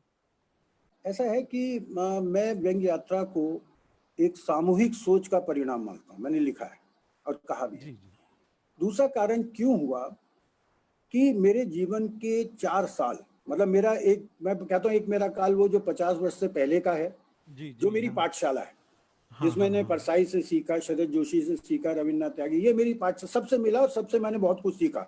बहुत लंबा है वो, संस्मरण में मैंने लिखा भी है। उस काल में क्या हुआ कि 1999 के आरंभ में हाँ मुझे हाँ डॉलर में अंग्रेजी हिंदी पढ़ाने के लिए विदेश जाना पड़ा। मैं अरे वाह। ट्रिनिडाड गया, हाँ वहाँ हाँ के हाँ। यूनिवर्सिटी ऑफ वेस्ट इंडीज में एज ए विजिटिंग प्रोफेसर था मैं वहाँ पे। जी जी जी। हाँ। तो वहाँ गया तो वो जहाँ पे आपको अंग्रेजी के माध्यम से हिंदी पढ़ानी हो, तो आप सोच सकते हैं कि वहाँ हिंदी का कितना बड़ा रेगिस्तान है, बड़ा विचित्र काम है। कितना बड़ा रेगिस्तान होगा। हाँ हाँ बिल्कुल साहित्य बिल्कुल। मतलब हिंदी का रेगिस्तान तो है ही, साहित्य ही। मैंने तो जाके प्रश्न किया था कि हाँ हाँ हाँ। अच्छा वो सारे भारतीय मूल के लोग हैं वहां पे। मैंने अच्छा कहा क्या अच्छा आपको अच्छा, कभी सोचा नहीं, श्रीनिवास। आपको लगा नहीं कि जो आपकी मातृभाषा थी वो आज विदेशी भाषा है, और जो विदेशी भाषा थी वो आपकी मातृभाषा हो गई है। मातृभाषा है, मैं बहुत आपको बढ़िया बहुत आपकी बढ़िया। मातृभाषा बिल्कुल। विदेशी माध्यम से समझाने आ रहा हूँ कि वो हाँ मातृभाषा हाँ समझ हाँ। रहा हूँ। तो वहां पे मैं पिलकेन जी, क्या हुआ कि मुझे लगा दो काम है, या तो मैं रणछोड़ बन जाऊं, भागाऊं यहाँ पे, क्योंकि यहाँ कुछ है बिल्कुल ही नहीं बिल्कुल। साहित्य के नाम पे, हाँ हाँ और हाँ या हाँ। फिर मैं क्या करूं कि समझौता करूं और साहित्य को छोड़ दूं, जी। क्यों अपने कर्तव्य का पालन करूं जिसके लिए मैं यहाँ पर आया हूं, और एज ए हम लोग सांस्कृतिक एम्बेसडर भी कहते हैं, उस रूप में आते हैं। तो फिर हम्म। मैंने वहां पर क्या किया कि मैंने ध्यान दिया कि इन लोगों की जैसे बातचीत सभा शुरू की, उनके लिए एक पत्रिका शुरू करी, हिंदी निधि स्वर करके पत्रिका शुरू की। वहां पे हम्म। लोगों को, एक बातचीत सभा में क्या होता था कि आपको कुछ भी हिंदी में बोलना है। अच्छा अच्छा मुझे अच्छा लगा अच्छा। कि वो कर नहीं पाएंगे, वो संवाद नहीं कर पाते, पर हाँ धीरे हाँ धीरे हाँ आप मानेंगे उन लोगों ने कविताएं तक लिखनी शुरू कर दी, हाँ हाँ हाँ। लोगों ने लघु कथाएं लिखनी शुरू की। तो वहां पे 4 साल मेरा एक तरह का साहित्य कार्य, और उसमें मुझे बहुत मदद, थोड़ी ऐसा नहीं था लिखना बंद कर दिया, जाते ही मैंने एक व्यंग्य लिखा था और भी लिखता रहा, और उसमें बहुत बड़ा साथ मुझे दिया पूर्णिमा वर्धमान की एक पत्रिका ऑनलाइन निकलती थी, अभिव्यक्ति अनुभूति, आज आज भी निकलती है। अरे उससे मैं जुड़ा रहा और हम्म उसके हम्म कारण हम्म हिंदी जगत से धीरे धीरे जुड़ता, पर वो जुड़ाव नहीं था। कहाँ 50 वर्ष का जब मैं हुआ था तो एक बहुत बड़ा कार्यक्रम मेरी अनुपस्थिति में हिंदी भवन में हुआ, जिसमें रामदर्शन मिश्र, नासिरा शर्मा, ये सब लोग आए, उन्होंने बोला भी, और एक हाँ हाँ पत्रिका थी हाँ उसने हाँ। विशेषांक निकाला। और कहाँ आप एकदम गायब होते जा रहे हैं। तो उसके कारण वो भी थोड़ा मेरे दिमाग, और जब मैं आया तो मुझे लगा कि मुझे अपने आप लगा कि भाई मैंने व्यंग बहुत लिखे हैं, चीजें लिखी हैं, पर व्यंग पे कहीं पे शरद जोशी के बारे में एक मैंने जब शोध किया था तब भी मेरे सामने ये समस्या आई कि इनके बारे में किताब नहीं मिलती। तो व्यंग लिखा बहुत जा रहा है, व्यंग के बारे में कुछ नहीं लिखा जाता। और मुझे लगा कि धीरे धीरे जो संस्कार परसाई ने, शरद जोशी ने, रविन्द्रनाथ त्यागी ने या श्रीलाल जी ने, श्रीलाल जी को अगर कभी व्यंग को आपको समझना हो ना तो आप श्रीलाल जी को पढ़िए, उनके व्यंग के बारे में जो दृष्टिकोण है गजब है। परसाई ने भी उतना नहीं बताया जितना श्रीलाल जी ने रेखांकित किए चीजें। तो मैंने मुझे ये लगा कि आवश्यकता एक ये है कि धर्मयुग जैसी पत्रिकाएं, साप्ताहिक जैसी पत्रिकाएं धीरे धीरे गायब हो गई थी उस समय। व्यंग जो एक समय में बैठे 2004 और में वहां आपने पर शुरू था, किया, वो व्यंग जो है अब धीरे धीरे गायब होता जा रहा है। तो मुझे लगा कि क्यों नहीं हम जो है, और इसके लिए मैंने अपने मित्रों से बात की और मैंने प्रयोग रूप में 5 अंक निकाले थे। और उन मित्रों में हरीश नवल थे, उन मित्रों में ज्ञान चतुर्वेदी थे, जो मेरे सामूहिक सोच के लोग थे। और उनसे मैंने बाकायदा चर्चा की। ये दिग्गत बात है कि ज्ञान ने मुझे सावधान किया कि प्रेम तेरी नाव जो है, लेखन की नाव, वो रेत में फंस जाएगी। तो मैंने कहा ठीक है, मतलब कुछ ना कुछ तो आपको करना पड़ेगा ना भाई, एक काम जो है तो कर सकते। और उन्होंने बाकायदा सपोर्ट किया, इन लोगों ने पैसा तक दिया मुझे। तो मैंने लिखा था कि मैं प्रयोग के रूप में 5 अंक निकालूंगा, क्योंकि हमारे पत्रिका का जीवन पता नहीं तो आजीवन शुल्क भी नहीं लूंगा। और दूसरा ये है कि 5 अंकों में 20 रुपए एक कीमत होगी। आप 20 रुपए दीजिए, 1 अंक ले लीजिए, 2 अंक ले लीजिए। और ये पत्रिका किसी अखाड़ेबाजी के लिए नहीं है, ये भी नहीं है कि व्यंग जो है कहीं धरातल में घुसा जा रहा है, हम उसको बचाने के लिए आ रहे हैं। ये एक प्रयोग है और जिसमें चाहता हूँ विमर्श हो। आप मानेंगे पहला जो हमने व्यंग का मनोविज्ञान पर किया था, उसमें निर्मला जैन, कमल किशोर गोयनका, हमारे क्या कहते हैं एक बहुत अच्छे आलोचक हैं विजय बहादुर, ये सब लोग, इन लोगों ने लिखा। देविक रमेश, मतलब जो दूसरी विधाओं के लोग हैं उन लोगों ने लिखा। तो मुझे लगा धीरे व्यंग का मनोविज्ञान, व्यंग में मिथकीय प्रयोग, इस चीज पे मैंने दूसरा अंक निकाला। तो इस तरह से मैंने जब अंक, या एक मैंने निकाला कि व्यंग कविता हाशिए पर क्यों है। इसमें गजब लोगों ने मतलब लिखा। और उस समय मैंने आरंभ से लेकर अब तक सही मानों में राजेश जोशी की कविता क्या है, मंगलेश डबराल की कविता में कहाँ व्यंग है, ये सारी चीजें मैंने छापी। तो लोगों ने मुझे, और मुझे डॉक्टर नामवर सिंह मिले, एक बार उनको मिले तो मैंने उनसे कहा सर आपको पत्रिका में लिखा था, हाँ प्रेम मिल रही है। तो मैंने बताइए सर, मैंने 5 अंक निकालने बंद करूं? कहते नहीं प्रेम, कम से कम तुम व्यंग्य के नाम पर भड़ैती नहीं कर रहे हो इसको। तो ये जो चीजें थी, और अगर आप देखेंगे उस समय के अंक, तो लोगों ने मुझे बहुत प्रोत्साहित किया।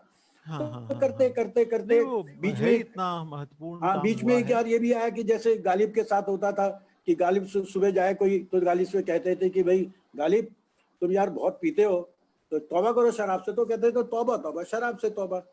तो शाम को जाते थे तो गालिब दोबारा पी रहे होते थे। कहते यार गालिब तुमने सुबह तो तौबा की थी। तो कहते तौबा तौबा और शराब से तौबा। तो मेरा भी यही है कि तौबा तौबा तो तौबा नहीं हो रही। लेकिन ऐसा, जैसा अभी आपने जिक्र किया ज्ञान जी का, ऐसा भी कहा जाता है कि पत्रिका व्यंग यात्रा के कारण, जी पत्रिका व्यंग यात्रा के कारण आपकी व्यंग यात्रा प्रभावित हुई है। हाँ हाँ, मतलब ऐसा है कि मैंने कोशिश की है, ऐसा नहीं है कि व्यंग यात्रा मेरी अपनी प्रभावित हुई, क्योंकि निरंतर अभी भी संकलन आया भ्रष्टाचार के सैनिक, और उसके बाद जो बर्फ की आप बता रहे हैं कि बर्फ का पानी जैसी रचना भी लिखी गई। तो और तो भी बड़ी अद्भुत रचना है, 2 बिल्कुल अद्भुत नाटक रचना है। है। और उसके बावजूद जो है आप सोचिए कि मुझे लगता कि व्यंग्यात्मक शैली में लिखे संस्मरण की किताब जो है वो जैसे बड़े गिरदम अद्भुत है गिरदम हम वो समरामी। आपके समर्पण का, और जिस नहीं गंभीरता तो से आपने व्यंगों को नहीं, मैं आत्मसात ये किया बता रहा है। था इसके कारण थोड़े लाभ हुए मुझे भी। और जो अतिरिक्त लाभ जिसको कह सकते हैं कि जिस तरह से मैंने अंक निकाले और अंक पर जो पुस्तकें बनी, जैसे परसाई पर धार्मिक पुस्तक, वो तो बड़ा अद्भुत काम हुआ है। तो उससे क्या हुआ कि एक काम हुआ। तो वो ये चीजें आपको निरंतर आगे बढ़ाते हैं। और इसी तरह से जब हमने परसाई की नगरी से ही 2014 में व्यंग विमर्श आरंभ किया, व्यंग यात्रा, लोगों ने उसका विरोध बने। हमारी ये पगडंडी, हम राजमार्ग नहीं तैयार कर रहे हैं, व्यंग यात्रा का हम राजमार्ग नहीं तैयार कर रहे हैं। ये हमारी पगडंडियां हैं जो इधर उधर जाती हैं। जिसको आना है इस पे आ जाए, अपनी कुदाल पकड़े, हमारे साथ चलता चला है। तो ये एक तरह से ये सामूहिक सोच है। हाँ हाँ हाँ हाँ, व्यंग यात्रा तो वाकई एक पाठ्य पुस्तक है। मुझे कहा जाए कि वो व्यंग शास्त्र है एक तरह से। अगर व्यंग शास्त्र कोई शब्द आप माने तो व्यंग शास्त्र के नहीं, इतना सिद्धांत अहंकार मैं उसमें नहीं पालता हूँ, ऐसा नहीं अहंकार नहीं पालता हूँ, पर मेरा, मैं अभी भी बताता हूँ कि मैं इसको एक सामूहिक सोच का परिणाम, अगर इतने सारे लोग नहीं जुड़ते तो नहीं 2,500 छपेगी, ये नहीं लोगों तक पहुंचेगी, ये तो नहीं आपकी लोगों के इंतजार करेंगे, ये नहीं होगा कि ये भी लॉकडाउन के आपकी समय में भी विनम्रता का ही प्रतीक है ये। बैच कराऊंगा। हाँ हाँ हाँ जी। हाँ हाँ हाँ। आप अक्सर एक बात कहते हैं, व्यंग यात्रा से आगे चलते हैं, कि व्यंग को हास्य की वैशाखियों की जरूरत नहीं है। व्यंग लेखन एक गंभीर कर्म है और बिना हास्य के भी व्यंग हो सकता है। पर आपका जो भी नया व्यंग संग्रह कानपुर के अमन प्रकाशन से प्रकाशित हुआ है, उसका तो टाइटल है हंसो हंसो यार हंसो। हम्म। ये कैसी विसंगति है? आप ऐसा कह रहे हैं कि है, व्यंग को हास्य की आवश्यकता नहीं है, लेकिन आपके व्यंग का जो टाइटल है व्यंग संग्रह का, हंसो हंसो यार हंसो। देखिए ऐसा है पुलकेन जी, मेरे इस कहने से लोगों ने मुझे सोच लिया कि मैं हास्य द्रोही हूँ। ऐसा नहीं है, मैं ये कहता हूँ कि ये जैसे ये अब आप इस समय बात कर रहे हैं तो आप इसमें जो है कैबरे डांस भी करवा सकते थे, मुझसे बात भी कर रहे हैं, ये तो माध्यम है ना। माध्यम है, हास्य बिल्कुल भी एक माध्यम है कि उसका प्रयोग कैसे करना है आपको। बिल्कुल आप बिल्कुल जो है बिल्कुल। हास्य को एक व्यंग के लिए कि भाई व्यंग जो है वो लोगों तक ज्यादा पहुंच जाए, इसलिए जो है उसको आप जो है व्यंग की, हास्य की बैसाखी दें। और इसी कारण से आपको बता रहा हूं, जो व्यंग, गंभीर व्यंग कविताएं थी, वो आप तो जानते हैं, सारा आपने टेपा सम्मेलन भी किया है उस तरह से, कि किस तरह से वो लालच एक तरह का बढ़ता है और आपके लिए व्यंग जो है बैक सीट पे आ जाता है और हास्य, लोगों की तालियां, हावी हो जाता है, बिल्कुल अगर सही है। ताली नहीं बजी तो अगली बार क्या होगा कि भैया कवि सम्मेलन नहीं मिलेगा मुझे। तो हुए थे ना हमारे यहाँ रविन्द्रनाथ जी त्यागी हुट हो गए थे। हाँ हाँ, मुझे मालूम है, उन्होंने मुझे, हाँ, बल्कि रविन्द्रनाथ मेरे पास उन्होंने पत्र है लिखा भी है उनका, अपने संग्रह एक में, वहां अपने गया था, रचना में मैं उन्होंने पूरी तरह लिखा है। हूट हुआ। उन्होंने लिखा भी है, सिर्फ गंभीर व्यंग्य तो के कारण। मेरा, पिलकेन जी, मेरा मानना ये है कि हास्य में अनावश्यक प्रयोग ना, अच्छी हास्य रचना लिखिए। हास्य जो है, देखिए व्यंग और हास्य दोनों की प्रकृति अलग है। व्यंग आपको हम्म। बेचैन करता है और हास्य बिल्कुल आपकी बिल्कुल बेचैनी को दूर करता है। दूर करता है, तो बिल्कुल आप बिल्कुल। अगर किसी को बेचैन करना चाहते हो, साथ में कहेंगे थोड़ा बेचैनी दूर कर ले, मेरे हिसाब से वो हम्म। नहीं होना चाहिए। हास्य अगर आता, और दोनों का आधार विसंगति है, हाँ हाँ हास्य का हाँ, आधार भी बिल्कुल बिल्कुल। विसंगति है, व्यंग्य का आधार भी विसंगति है। हाँ तो हाँ हाँ कई हाँ बार हो सकता है किसी रचना से दोनों चीजें फूट सकती हैं। अब बताइए कि अ, और व्यंग्य की हंसी अलग होती है। मैं लोगों को उदाहरण देता हूँ हाँ हाँ हाँ कि हाँ। अगर महाभारत के समय में जब द्रौपदी जो है वो माया महल में दुर्योधन को कहती है, धृतराष्ट्र पुत्र, अंधे की संतान अंधी, अंधी होती है, वो बिल्कुल। चुपता है, जब हंसती है वो हंसी हम्म। तो व्यंग की हंसी वो जो यहाँ आके चुभ। अलग होती है, बिल्कुल सही है। तो मेरा हम मानना ये, स्वागत लेकिन मैं ये इससे कोई, और जैसे वो जो संकलन है, अगर उसकी पहली रचना आप पढ़ेंगे, मैंने जो देखा हंसो उसको। हंसो यारी है, तो मैं उसमें कहता हूँ कि हम अपने पे हंसना भूल गए हैं। हाँ हाँ हाँ, हम बिल्कुल किन बिल्कुल। चीजों पे हंस रहे हैं, हाँ हाँ हम हाँ किन चीजों पे हंस रहे हैं, हम जो किसी का कच्छा उतर जाए तो हम उस पे हंस रहे हैं। हाँ, कपिल शर्मा को भी आपने उसमें तो संकेत हम किया है, किस पे बिल्कुल हंसे, बिल्कुल। बिल्कुल ये बिल्कुल। देखना, हमें तय करना है कि हम किस पे हंसें। किस पे हंसे, क्या बिल्कुल हमारे बिल्कुल। समय में जब किसान जो है आत्महत्या कर रहा है, हाँ तो हाँ क्या हाँ हाँ हम उन लोगों पे हंस के अपने को अपने उस हंसते हुए चैनल में चले जाएं क्या? हाँ तो मेरा हाँ हाँ। सवाल ये है, बाकी हर एक की अपनी अपनी व्यक्तिगत मान्यता है। कुछ कहते हैं कि भैया जब तक जो है, जैसे कुनैन है उसमें शुगर कोटेड नहीं देंगे तो मजा नहीं आएगा। अब ऐसे ही एक शुगर देखिए कोटेड। ऐसा होता है कि पुलकेन जी, आप हाँ जानते हैं हाँ। कि कई बार जिंदगी में आपको कोई कहता है कि करेला खाओ, तो आप करेला नहीं खा, कड़वा है यार। और कई हाँ बार हाँ हाँ, खाना पड़ता है, डॉक्टर कहता है कि कहना ही करेला पड़ता, खाना बिल्कुल शुगर पेशेंट को तो खाना ही पड़ता है। खाना पड़ता है। आप चाहे आप कितना भी आपने हास्य के बारे में बोला हो कि व्यंग में हास्य की आवश्यकता नहीं है, लेकिन एक पूरा संग्रह है संकलित व्यंग का, आपका एनबीटी से प्रकाशित है। और वो जो संकलित निबंध है, वो आपने जो समर्पण लिखा है, वो आपके कहना चाहिए गंभीर हास्य बोध का परिचय देता है। ये आपका संग्रह, संकलित निबंध और ये आपका समर्पण। सुनिए भाई श्रोताओं व दर्शकों, आपने लिखा है संकलित निबंध को समर्पित करते हुए अपनी एकमात्र पत्नी एवं प्रेसी आशा कुंद्रा के लिए। हमें ये समझ में नहीं आया कि आप ने ऐसा क्यों किया। अभी का जो संग्रह आपने चित्रा मुद्गल जी को समर्पित किया, ये संग्रह आपने अपने परिवार को समर्पित कर दिया, और उसमें भी आपने टिप्पणी की एकमात्र पत्नी। ये एकमात्र वाली समस्या रंच मात्र भी देखिए, समझ में नहीं आई। एक मात्र पे रुके, पत्नी और प्रेयसी। हाँ, पत्नी और पत्नी प्रेयसी। और प्रेयसी एकमात्र वही है।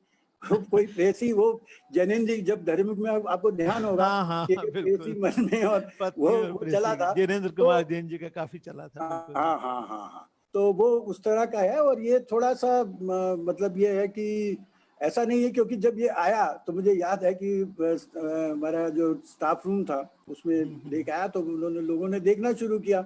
हाँ तो हाँ। कहते हैं कि प्रेम, हमारे एक हैं उसकी अंग्रेजी की अध्यापिका है जयश्री चौधरी, कहती प्रेम तू बदमाशी कर रहा है, कुछ ये मंच के तुझे कवि उपयोग लगता है, करते हैं, मंच के कवि मुझे उपयोग लगता है करते कि हैं। आशा ने तुझे कहीं पकड़ लिया और तू अब यहाँ पे घोषणा कर रहा है कि आप एकमात्र पत्नी हो त्यागी गई। जी ने भी कई बार इकलौती बीवी करके लिखा है, त्यागी जी की कई रचनाओं में ये शब्द आया है। हाँ, मगर मेरा ये पूछना भी था कि आपने पत्नी पहले लिखा और प्रेसी बाद में किया, ये ऐसा क्यों किया? प्रेसी पहले होता, पत्नी बाद में होता तो स्वाभाविक लगता। देखिए ऐसा है कि उसका कारण क्या है कि पहले तो पत्नी ही है वो, हाँ अब कभी हाँ। कभी जो है उसको प्रेयसी बन जाती है बीच में, तो पत्नी और प्रेयसी दोनों चलता रहता है जीवन में। आप अगर चलिए। आपको, आप भी पिलकेन जी एकमात्र चाहे ना कहें, पर पत्नी जो होती है वो प्रेयसी भी बनती है और पत्नी भी बनती है, आपका जो है रक्षण भी करती है, आप आपसे प्यार भी बहुत करती है, आपको टोकती सौभाग्यशाली भी। हैं जी, कि आप बहुत सौभाग्यशाली हैं जो पत्नी आपको प्रेयसी लगती है। हमें तो पत्नी प्रेतसी लगती है। चलिए, आप आगे बढ़ते हैं हम लोग। आपने ये बताना मैं भूल गया कि आशा कुंद्रा जी जिनका मैंने नाम लिया है वो जी, बड़ी विदुषी महिला हैं। मतलब दर्शकों को बताना चाहूंगा, श्रोताओं को, उन्होंने संस्कृत में एमए किया है और वो हिंदी में कविताएं भी लिखती हैं। काफी विदुषी हैं, संस्कृत में उन्होंने एमए किया है। ये दर्शकों श्रोताओं की जानकारी के लिए। तो आपके यहाँ तो हिंदी और संस्कृत दोनों का समन्वय है, इलाहाबाद की तरह संगम है। सौभाग्यशाली हैं आप। एक इंटरव्यू में आपने कहा था कि व्यंग एक कुआं है। मुझे इसका आशय समझ में नहीं आया कि एक बार बहुत पहले व्यंग यात्रा में ज्ञान जी ने लिख दिया था कि व्यंग का जो दर्पण है वो काला है, काफी विवाद हुआ था। तो जब आपने लिखा कि व्यंग एक कुआं है, तो इसका क्या अर्थ था, क्या आशय था? इसके बाद भी कुछ लिखा ऐसा था है कि लेकिन। समस्या क्या है कि अगर आप देखें, मैं उसको थोड़ा एक उदाहरण से खेल के साथ ही जोड़ के करूंगा हम्म। कि जब आप मान लीजिए किसी गांव में रहते हैं, ठीक है, हाँ हाँ तो वहां पर आप कोई किसी खेल में जाना चाहते हैं, मान लीजिए रेस में जाना चाहते हैं, किसी भी में जाना चाहते हैं, तो वहां हाँ आपकी हाँ। प्रतियोगिता किससे होती है? गांव के लोगों से। बिल्कुल आप बिल्कुल, उससे हाँ हाँ। बढ़ते हैं तो जिले स्तर पे आते हैं, फिर राज्य स्तर पर आते हैं। तो क्या हम्म। है कि कुछ लोग अगर अपने आप को गांव में ही सीमित कर लेंगे, हमारे यहाँ अच्छा पर भी अच्छा ये अच्छा हुआ है अच्छा कि अच्छा। कुछ लोगों ने अपने आप को वहां सीमित कर लिया है। आपने इस कारण सुनिए, इस अच्छा कारण से अच्छा। क्या है, कुएं का मैंने प्रतीक क्यों लिया, अगर आप कुएं में देखें तो मेढक होते हैं, जो एक मेढक तो बाहर है जो उछलता कूदता रहता है इधर से उधर, एक हाँ कुएं हाँ में हाँ बैठे हाँ। हुए मेढक एक दूसरे से प्रतियोगिता वहीं करते रहते हैं। और अच्छा इसीलिए अच्छा मेरी अच्छा। उस बात पर लोगों ने बहुत ऐतराज किया था, और मैं देख रहा हूँ आप भी देख रहे होंगे। मतलब ये मेरा अनुभव, हो सकता है मैं गलत हूँ, मुझे कोई गलत है, हम्म। गलत कहता तो कोई दिक्कत नहीं, मुझे तर्क के द्वारा बताए कि गलत नहीं। हाँ हाँ हाँ इसमें मैंने हाँ जनसत्ता में भी छपा था, तू भी रानी मैं भी रानी हाँ कौन हाँ, करेगा बिल्कुल पानी। बिल्कुल ये था, तो ये बिल्कुल ये मेरा था, व्यंग्य हाँ। के परिदृश्य पर था कि हम बजाय इस तरह की प्रतियोगिता करने के लिए, आज एक चूजा भी कहता है कि मैं बाहर तब आऊंगा, पहले मेरा मूल्यांकन कर दो। तो और इस आप आशय से देख रहे आपने हैं, कुएं मतलब का इस उपयोग किया। समय खासकर इस पे फेसबुक या सोशल मीडिया पे आपने किसी की रचना को खराब कह दिया तो भैया आपका दुश्मन हो गया, और उसी समय आपको जो है फ्रेंड लिस्ट से निकाल दिया उसने। और व्यंग जो है उसके लिए मैं कहता हूं इसका सबसे बड़ा मूल तत्व तो आलोचना है, हम दूसरे की आलोचना करते हैं बिल्कुल बिल्कुल पर अपनी बिल्कुल, हाँ। आलोचना बर्दाश्त नहीं करते, आत्मव्यंग्य हम्म। बर्दाश्त नहीं करते हैं। तो मेरा ये मानना था कि हमें, इसीलिए मैंने अपने ये जो आयोजन किए, इस पे दूसरी विधाओं के लोगों को, जिसमें ममता कालिया, जिनको अब हमारे लोगों ने नहीं पढ़ा होगा, उनका जो हाँ कल्चर हाँ हाँ, वल्चर जो नहीं नहीं पढ़ उपन्यास रहा है, इतना होगा, हाँ बढ़िया हाँ, बिल्कुल बिल्कुल। व्यंग उपन्यास उन्होंने लिखा उसके बारे में। इसी तरह से हम्म। अगर आप देखेंगे तो मैंने जब एक संकलन संपादित किया था शुरू 20वीं शताब्दी उत्कृष्ट साहित्य में, तो उसमें मैंने भारत भूषण अग्रवाल, अमृत राय, अभी मैंने फणीश्वर राय देनी की पंचलैट जो है वो दी है, अब उसको पढ़ के देखिए, आपको क्या व्यंग नहीं लगता? या हजारी प्रसाद द्विवेदी, उनका आप देखिए, उन लोगों उनकी रचनाओं जिन्होंने कहा ध्रोष में व्यंग की उन्होंने परिभाषा भी दी है, तो उसमें भी अगर आप देखें, मैंने गतिशील चिंतन लिया था, अभी एक जो है रचना हमने उसमें व्यंग यात्रा में भी साझा की। तो मेरा कहना यह है कि हमें, अगर हमें राजकीय स्तर पर, राष्ट्रीय स्तर पर और अंतर्राष्ट्रीय स्तर पर जाना है, तो अपनी सोच को थोड़ा व्यापक करना, और हमें शायद यही आपका आशय रहा होगा। क्यों बिल्कुल क्यों सही हाँ जी, एकदम। हाँ हाँ बिल्कुल बिल्कुल। तो मेरा ये मतलब उसके बारे में मेरा कहना यह है कि हम सिर्फ ये नहीं है, हमारे यहाँ तो मैं बता रहा हूँ, लोग परसाई लोगों के नाम लेते, मुश्किल से 20 रचनाएं भी नहीं पढ़ी होंगी कुछ लोगों ने, तो सब नाम लेके छोड़ देते हैं। तो मेरा ये है कि और चीजों को पढ़ा जाए, और साहित्य को पढ़ा जाए, और ये जो परसाई के समय से शुरू हुआ था कि ये शूद्र मान लिया जाता, उसका शूद्र माना इसीलिए जाता है कि भैया आप उस पंगत में बैठना नहीं चाहते हैं, आप अपने आप को देश से अलग मानना चाहते हैं, जबकि व्यंग भी एक साहित्य है, और इसके वही सामाजिक सरोकार हैं जो किसी साहित्यकार के, हमारे कोई सामाजिक सरोकार अलग नहीं है, मेरा ये मानना है। इसीलिए मैं कहता हूँ वंचितों पर व्यंग नहीं करना चाहिए, हम ये नहीं समझते किस पर व्यंग करना है, बिल्कुल। तो ये सारी चीजें हैं उस पर। वो बात अब समझ में आ रहा है आपका। शायद यही आशय था कि व्यंग्यकार को व्यंग तक सीमित नहीं रहना चाहिए, बल्कि साहित्य की दूसरी विधाओं को भी पढ़ना चाहिए और उनको भी आत्मसात करना नहीं, चाहिए। और इसीलिए आप देखेंगे व्यंग यात्रा में हमने यही रखा है। और आप देखिए विमर्श में, आप देखिए, आप अभी वहां पर उज्जैन में आपने देखा होगा, शैलेंद्र कुमार जी ने व्यंग पर पढ़ा, आलेख पढ़ा, जो उद्घाटन भाषण दिया, बिल्कुल बिल्कुल। मतलब क्या गजब का है। आ गए हैं वो, बिल्कुल। व्यंग आलोचक उतनी चीजों को वहां से जोड़ नहीं पाते हैं। तो मुझे ये लगता है कि ऐसी विधाओं में अगर हम लोगों को जोड़ते हैं, आते हैं, तो वो भी व्यंग की समझ हमें भी देते हैं और हम उनसे सीखते हैं। बिल्कुल बिल्कुल। अंतर विधा संबंध जो है वो मजबूत अलग होते हैं। तरह की चीज नहीं है जी, बिल्कुल, इसलिए था। अच्छा, बिल्कुल ठीक बात थी वो। आपने कहीं लिखा है, मैंने कहाँ पढ़ा याद नहीं आ रहा, कि व्यंग साहित्य में ये भक्ति काल और रीति काल का दौर चल रहा है।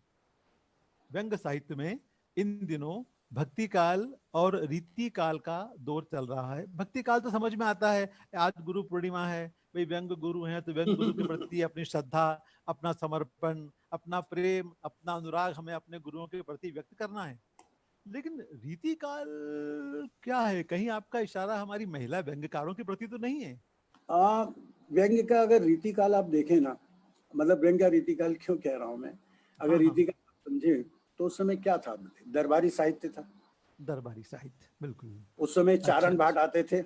हाँ। और छोटे छोटे राज्य थे, मतलब वहां पे उस समय जो है वो आप समझ लीजिए से गुड़गांव से भी 3 राज्य इसमें हो जाते थे। और उस समय की प्रकृति क्या थी, जाई की सुंदर देखी नार ताई धरी तलवार।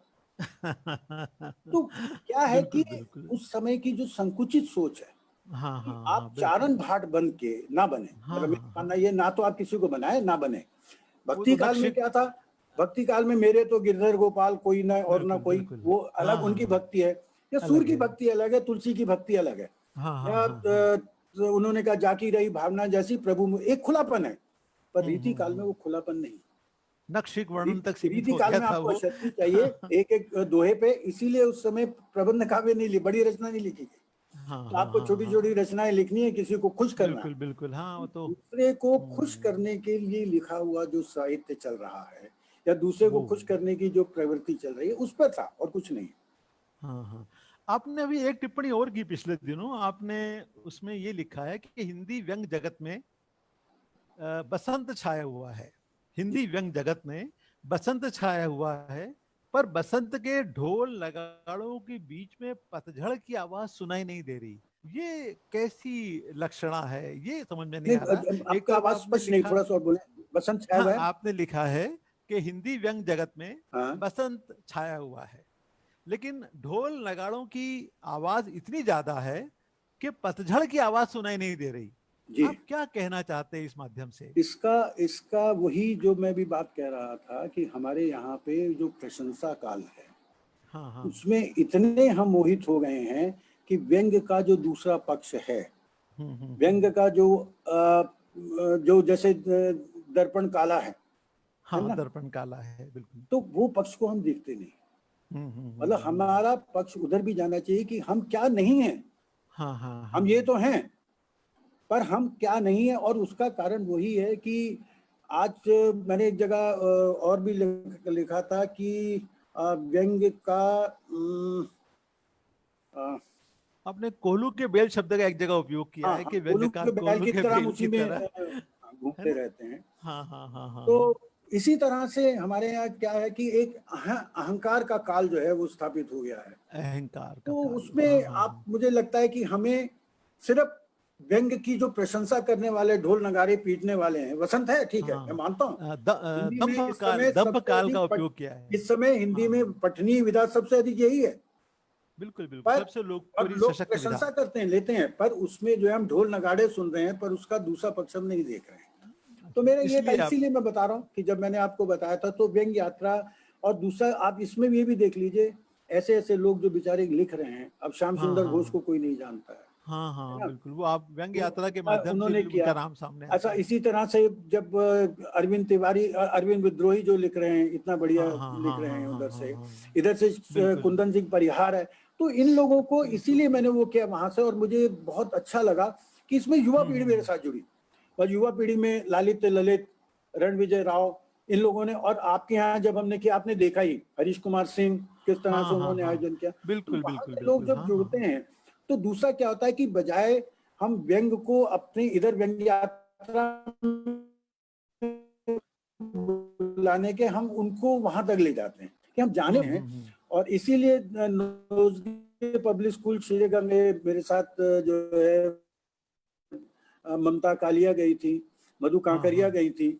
तो वहां पे हम्म। हमने 1000 लोग बच्चे बैठे थे 10वीं 11वीं के हॉल में। अच्छा अच्छा और अच्छा उसके अच्छा। बाद ममता कालिया जो बोल के आई व्यंग के बारे हम्म। में, उन्होंने व्यंग के बारे में सवाल किए। मैं तो कह रहा था 10% भी व्यंग की तरफ अगर ये लोग जाते हैं तो हम लोग एक तरह से नहीं, कामयाब हो बड़ा जाते हैं। तो महत्वपूर्ण हमारा लक्ष्य एक आयोजन तरह था। की पाठशाला बनाना है। बिल्कुल। जी। वो तो मैं उस आयोजन की तुलना करता हूँ कि आप लोग जो व्यंग्य यात्रा का आयोजन करते हैं, व्यंग्य का एक अश्वमेध यज्ञ आप लोगों ने शुरू करके रखा है, और जहां जहां भी जाते हैं आप ये अपना जो व्यंग्य का ध्वज है, ये व्यंग्य ऐसा यात्रा का जो अश्वमेध ध्वज है। यज्ञ नहीं है, ये व्यंग की बैलगाड़ी है जिसमें हम बैठे हुए सब लोग चलते जाते हैं साथ साथ जा रहे हैं। नहीं नहीं, बैलगाड़ी नहीं है, अश्वमेध यज्ञ अश्वमेध कहीं यज्ञ नहीं है। है। हम नहीं पालते हैं, ये व्यंग की बैलगाड़ी है, हम धीरे धीरे चल रहे हैं। और बहुत सारे हाँ लोग हैं उसमें, जो आता है कोई जिसको मन होता है थोड़ा उतर जाता है, फिर बैठ जाता है, चला जाता है, फिर हाँ बैठ हाँ जाता है। और हाँ मेरे आप जैसे लोग, मैंने हरीश का भी नाम लिया, और बहुत सारे लोग हैं, मतलब इतने इंतहा, अगर मैं नाम लेने लगूँ ना तो 11 बजे से 12 बजे तक सिर्फ नाम लूंगा जिन लोगों ने हाँ व्यंग हाँ हाँ यात्रा को हाँ सहयोग लगातार कर रहे हैं। हाँ हाँ बहुत सारे हाँ, नहीं लोग हैं। नहीं, बिल्कुल बिल्कुल और बिल्कुल आप, बिल्कुल। मतलब मुझे, मैं एक नाम जरूर लेना चाहूंगा। मेरी ताकत जो सबसे बड़ी क्या, जो हमारे भामाशाह है, सूर्य बालाजी का नाम लिया मैंने। उनको हाँ जो है, हाँ जैसे हमने सोचा था कि भाई हम पारिश्रमिक हम्म। देंगे, मैंने उनको पारिश्रमिक का चेक दिया। मालूम है उन्होंने क्या किया? हाँ लौटती हाँ। डाक से उससे 4 गुना राशि मुझे भेज दी। अरे वाह। आज तक तो किसी ने पारिश्रमिक नहीं दिया है। ऐसे ही हमारे श्रीकांत मतलब, चौधरी हैं, हाँ हाँ जिन्होंने हाँ, अच्छा, अपने उससे जो है 1 लाख रुपया दिया मुझे। बहुत मतलब कोई बढ़िया। पत्रिका, उनको मैंने आज तक उन पर कोई अंक निकाला है, उन पर कोई त्रिकोणीय निकाला है, पर बिना नहीं किसी उसके जो है उन्होंने वो सारी चीजें संभाली। तो हाँ, यही ऐसी तो बहुत आपकी, सारी ताकत है, लोग हाँ, कोई ये ना कोई। मूल्यांकन है आपके व्यंग्य कर्म का, जिसके बारे में हाँ, कह रहा तो हूँ कि और बहुत सारे, आप, मैं बता रहा हूँ, बहुत सारे ऐसे अग्रज लोग हैं जो कहते हैं नाम नहीं दोगे तुम, मैं पैसा भेज रहा हूँ तुम्हें। जो तो ये व्यंग्य को धर्म मानते इसके हैं, कारण कर्म से भी हम नहीं बल्कि कभी हम धर्म 20 मानते रुपए की हैं। 20 रुपए रख पाते हैं। हाँ, जी, मात्र 20 रुपए, बड़े बहुत ही रिजनेबल एकदम। एक और बात मैंने सुनी है आपके बारे, बल्कि सुनी क्या, मैंने देखी भी है, अनुभव भी की है। और ये टेपा शैली का प्रश्न है मेरा। आप जानते हैं कि टेपा भूमि में बैठा हूं मैं इस वक्त। आप लोगों को पकड़ पकड़ कर व्यंग्यकार बनाते हैं, हाँ, जबरन। पकड़ पकड़ के अ, कैसे, मतलब? जैसे कोई कवि है, कोई कहानीकार है, कोई निबंधकार है, आप उसको घेरते हैं, और घेरने के बाद उसका विधा परिवर्तन कर देते हैं, जिसे वो होता है ना धर्म परिवर्तन। आप उस बेचारे की विधा परिवर्तित कर देते हैं। नहीं, ऐसा ऐसा ऐसी गुस्ताखी नहीं मैं करता हूँ, पर आपके इस सवाल के जवाब में मैं बात कहूंगा, उदाहरण सहित कहूंगा। हम्म। और दूसरी बात यह है कि जो आपने कहा था ना, विवशता जन्य हथियार, ये तो व्यंग क्यों आता है सामने, हाँ, एक हाँ, विवशता हाँ। उसके अंदर आती है। हम्म। मैं सिर्फ एक उदाहरण दे रहा हूँ कमलेश्वर का। कमलेश्वर तो अच्छा, मुझसे अच्छा। बहुत बड़े हैं, हम्म। उनको तो मैं मार पीट के व्यंग में नहीं ला सकता। बिल्कुल, पर बिल्कुल। क्यों कमलेश्वर ने एक संकलन पूरा का पूरा व्यंग का लिखा जिसका नाम था गड़े मुर्दे, 1962 में अच्छा, प्रकाशित अच्छा, हुआ। अच्छा। ओहो, और उसमें जानकारी बिल्कुल बकायदा नहीं। भूमिका में लिखते हैं वो कि हम्म। राजा निर्बंसिया जैसी रचना लिखने के बाद मुझे लगता है कि ये आज का समय उसका नहीं है, और आज हमारे समय को सबसे अधिक कोई चीज बयान कर सकती है तो व्यंग कर सकता है। वाह, और उन्होंने व्यंग रचनाएं लिखी हैं। ये महत्व है व्यंग का। वेणु का देखिए कब पहला से, अंचल है, 1962 अगर से। आप उसको पढ़े उसमें हाँ, विसंगतियां जो हैं, तो पंचलाइट मैंने तो नहीं उनसे कहा आप लिखो। हाँ, हाँ, हाँ, हाँ। व्यंग चेतना बहुत लोगों में होती है, बिल्कुल, और व्यंग बिल्कुल। चेतना ऐसी होती है, विवशता जन्य हथियार का मैं उदाहरण देता हूँ, आप उसको वक्रोक्ति भी कह सकते हैं क्या, कि सीता जैसा पात्र जो रामचरितमानस में है, जो आदर्श रूप में आता है, जब राम वनवास जाने वाले हैं तो राम उसको कहते हैं तुम वहां मत जाओ, वहां पे वन के इतने संकट हैं, सब गिनाते हैं, अलग चीज है, हाँ, हाँ, और हाँ, तुम बिल्कुल। सुकुमारी हो। तो सीता इस सिर्फ एक वाक्य बोलती है, मैं सुकुमारी नाथ बन जोगूं। अगर मैं सुकुमारी हूं तो ये नाथ तुम भी तो सुकुमार हो, तुम वन के योग्य कैसे हो गए, तुम कैसे जा रहे हो। तब राम कहते हैं तुम भी चलो। हाँ, तो हाँ, ये हाँ। व्यंग जो है ये वो विवशता में वो व्यंग करती है। बिल्कुल, तो ये बिल्कुल। व्यंग जो है, मैं वो क्या है कि मुझे ये लगता है कि इस व्यक्ति की मैं उनको पढ़ता हूँ। मैं महेश दर्पण है, हरीश पाठक है, इनकी रचनाओं को पढ़ के देखिए आप। कहानियां, बिल्कुल, बिल्कुल आपको मैंने सही। बताया ममता कालिया को पढ़ के देखिए आप। हाँ, हाँ, गालिब छूटी शराब जो है रविंद्र कालिया की पढ़ के देखिए। हाँ, हाँ, अद्भुत तो है। उनके अंदर वो चीजें हैं। अच्छा, आपको शायद पता होगा कि अज्ञे कुट्टी चातन के नाम से लिखा करते थे, व्यंग रचनाएं लिखते थे। कुट्टी, हाँ, कुट्टी के हम नाम से, रमेश बिल्कुल, बख्शी को बिल्कुल। भूल गए जो शंकर वीकली निकालते थे, हाँ, हाँ, उन्होंने हाँ, व्यंग बिल्कुल, रचनाएं बिल्कुल। लिखी। बहुत सारे लोग हैं।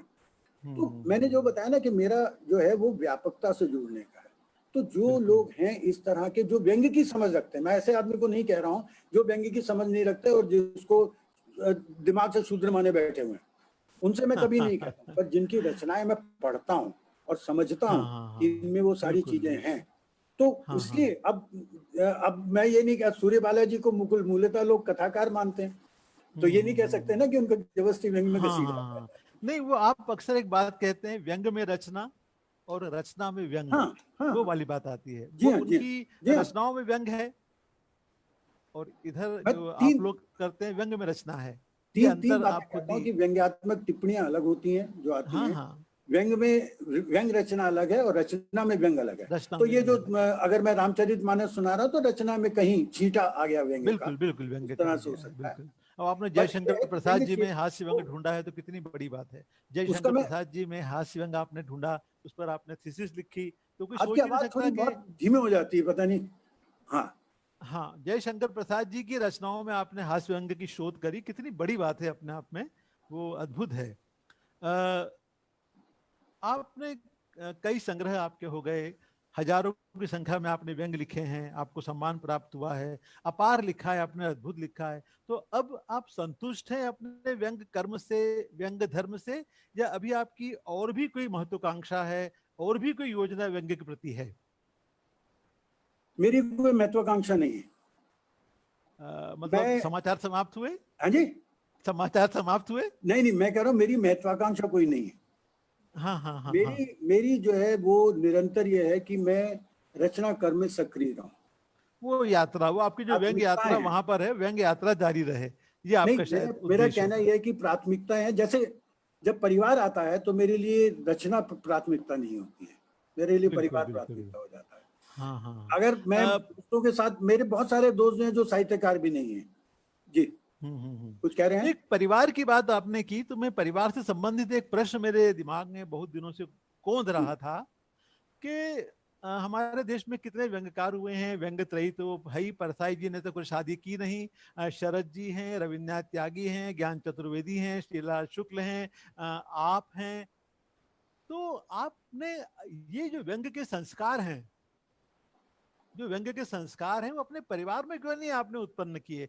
किसी का भी पुत्र, किसी की भी पुत्री व्यंग्यकार नहीं बनी, देखिए ऐसा है कि जबकि ऐसा होता है। अब अगर आप कहेंगे तो मैंने व्यंग के संस्कार तो अपने पिता से भी ग्रहण नहीं किए। हाँ, वो है, लेकिन एक नहीं तो नहीं, उदाहरण नहीं है मैं ना, मतलब बता रहा हूँ। परसाई जी ने तो फिर चले छोड़ते हैं, दूसरा शरद ये जी से है लेकर कि आज तक शरद जी नहीं, से लेकर जो आप परिवार की आज बात तक। कर रहे हैं, ये जो है लेखन जो होता है ना, हम्म। ये एक तरह से आपको नैसर्गिक रहता है थोड़ा, मतलब उसकी नहीं वो चीज होनी वो, चाहिए आपके पास, हाँ वो तभी ठीक है, आपको लेकिन ये अभी, हाँ देख हाँ मैं हाँ आपकी बात हाँ। कह लूं। अब जैसे क्या है कि मेरे परिवार में इस समय जो हम्म। मेरा छोटा पोता है, हम्म। उसने एक अंग्रेजी में नॉवलेट लिखा है, और पढ़ने में अरे उसकी क्या स्पीड बात जो है। है, मुझसे आप उसको दे दीजिए 250 पेज की किताब, जबकि छठी सातवीं में है, 250 पेज की हम्म। किंडल खरीद के देना पड़ा मुझे उसको, 250 पेज की हाँ किताब हाँ। खत्म करता है। मेरी पोती जो है 8 वर्ष की है, उसने भी अंग्रेजी में कुछ कविताएं लिखी हैं, भेजी हैं, पर उसकी रुचि संगीत अद्भुत में। अद्भुत। मेरा हाँ मानना यह है हाँ कि बच्चों को आप संस्कार दें कि वो, हाँ हाँ। जिससे वो मोबाइल और टीवी को छोड़ के, मतलब बुद्धू बस कर, ये नहीं कि उनके जीवन से गायब कर दें तो बहुत बड़ी मूर्खता होगी, पर हाँ हाँ आप हाँ उनको ये हाँ। संस्कार दें जिससे, मैं बार बार उसके पीछे लाठी लेके तो घूम नहीं सकता, अब उनको बिल्कुल पढ़ने का बिल्कुल। हाँ संस्कार दे दें, आपको कहने की जरूरत ही नहीं। हाँ, जो रुचि के अच्छा, हिसाब उसके से, बारे में एक अभिरुचि मैं के हिसाब ये से। का एक उदाहरण देता हूँ कि पुलकिन जी, आप बताइए कि आपको जिसने गाड़ी कार सिखाई थी चलानी, आप उसको जानते हैं अभी भी? हाँ जानता हूँ। जानते हैं, उसने अपने हाँ अनुभव से सिखाई। पर हाँ अब हाँ जब आप बिल्कुल। कार चलाते हैं और हाईवे पे जाते हैं, तो क्या उसको बुलाते हैं कि तू मेरे साथ चल?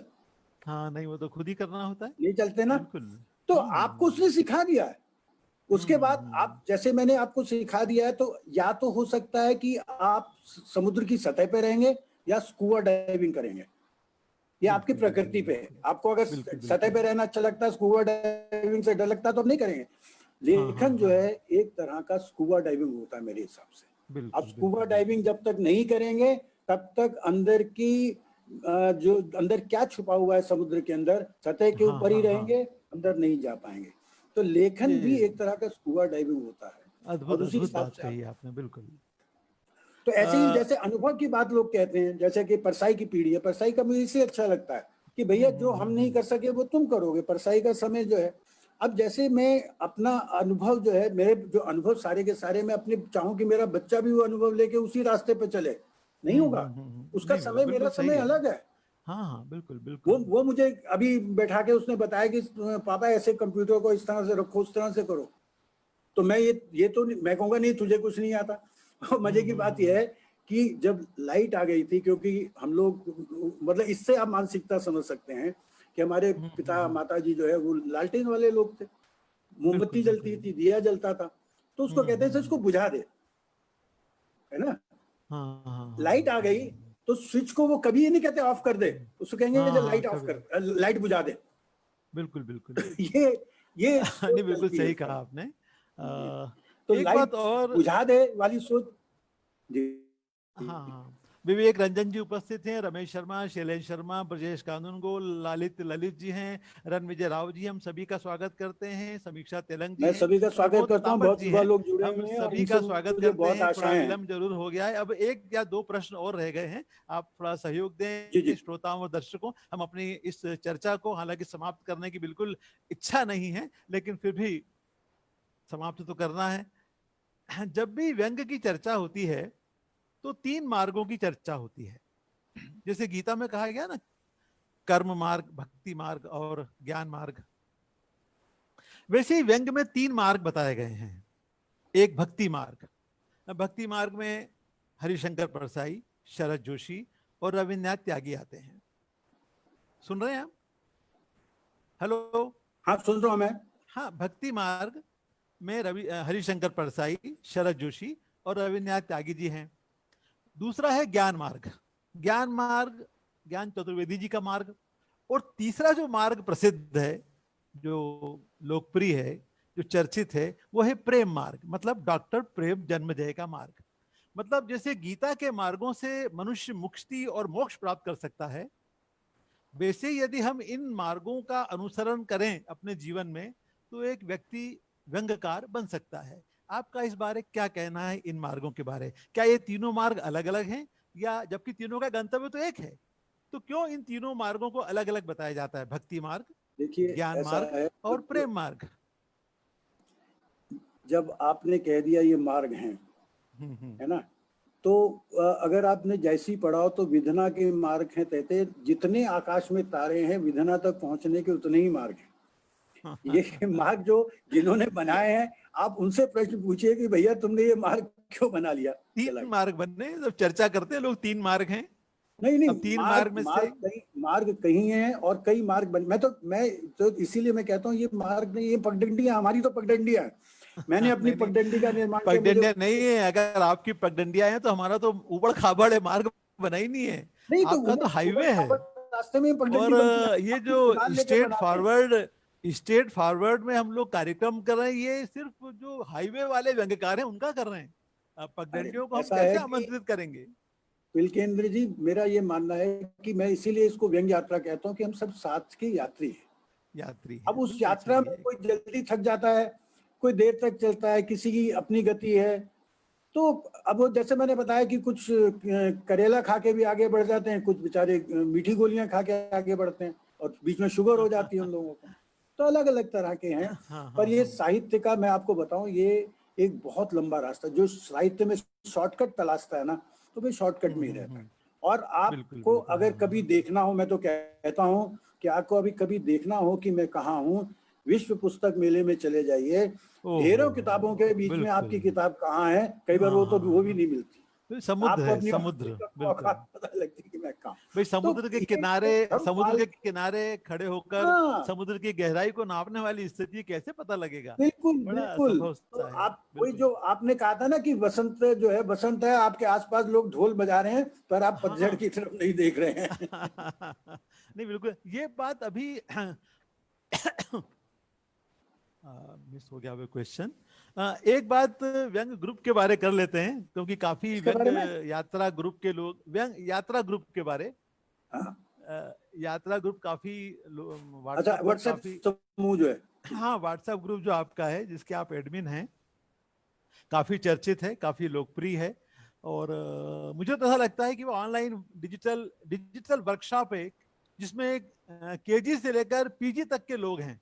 यानी जूनियर से जूनियर व्यंग्यकार भी हैं, और सीनियर मोस्ट जो आप हैं वो भी उसमें उस मोबाइल उस डिजिटल वर्कशॉप में हैं।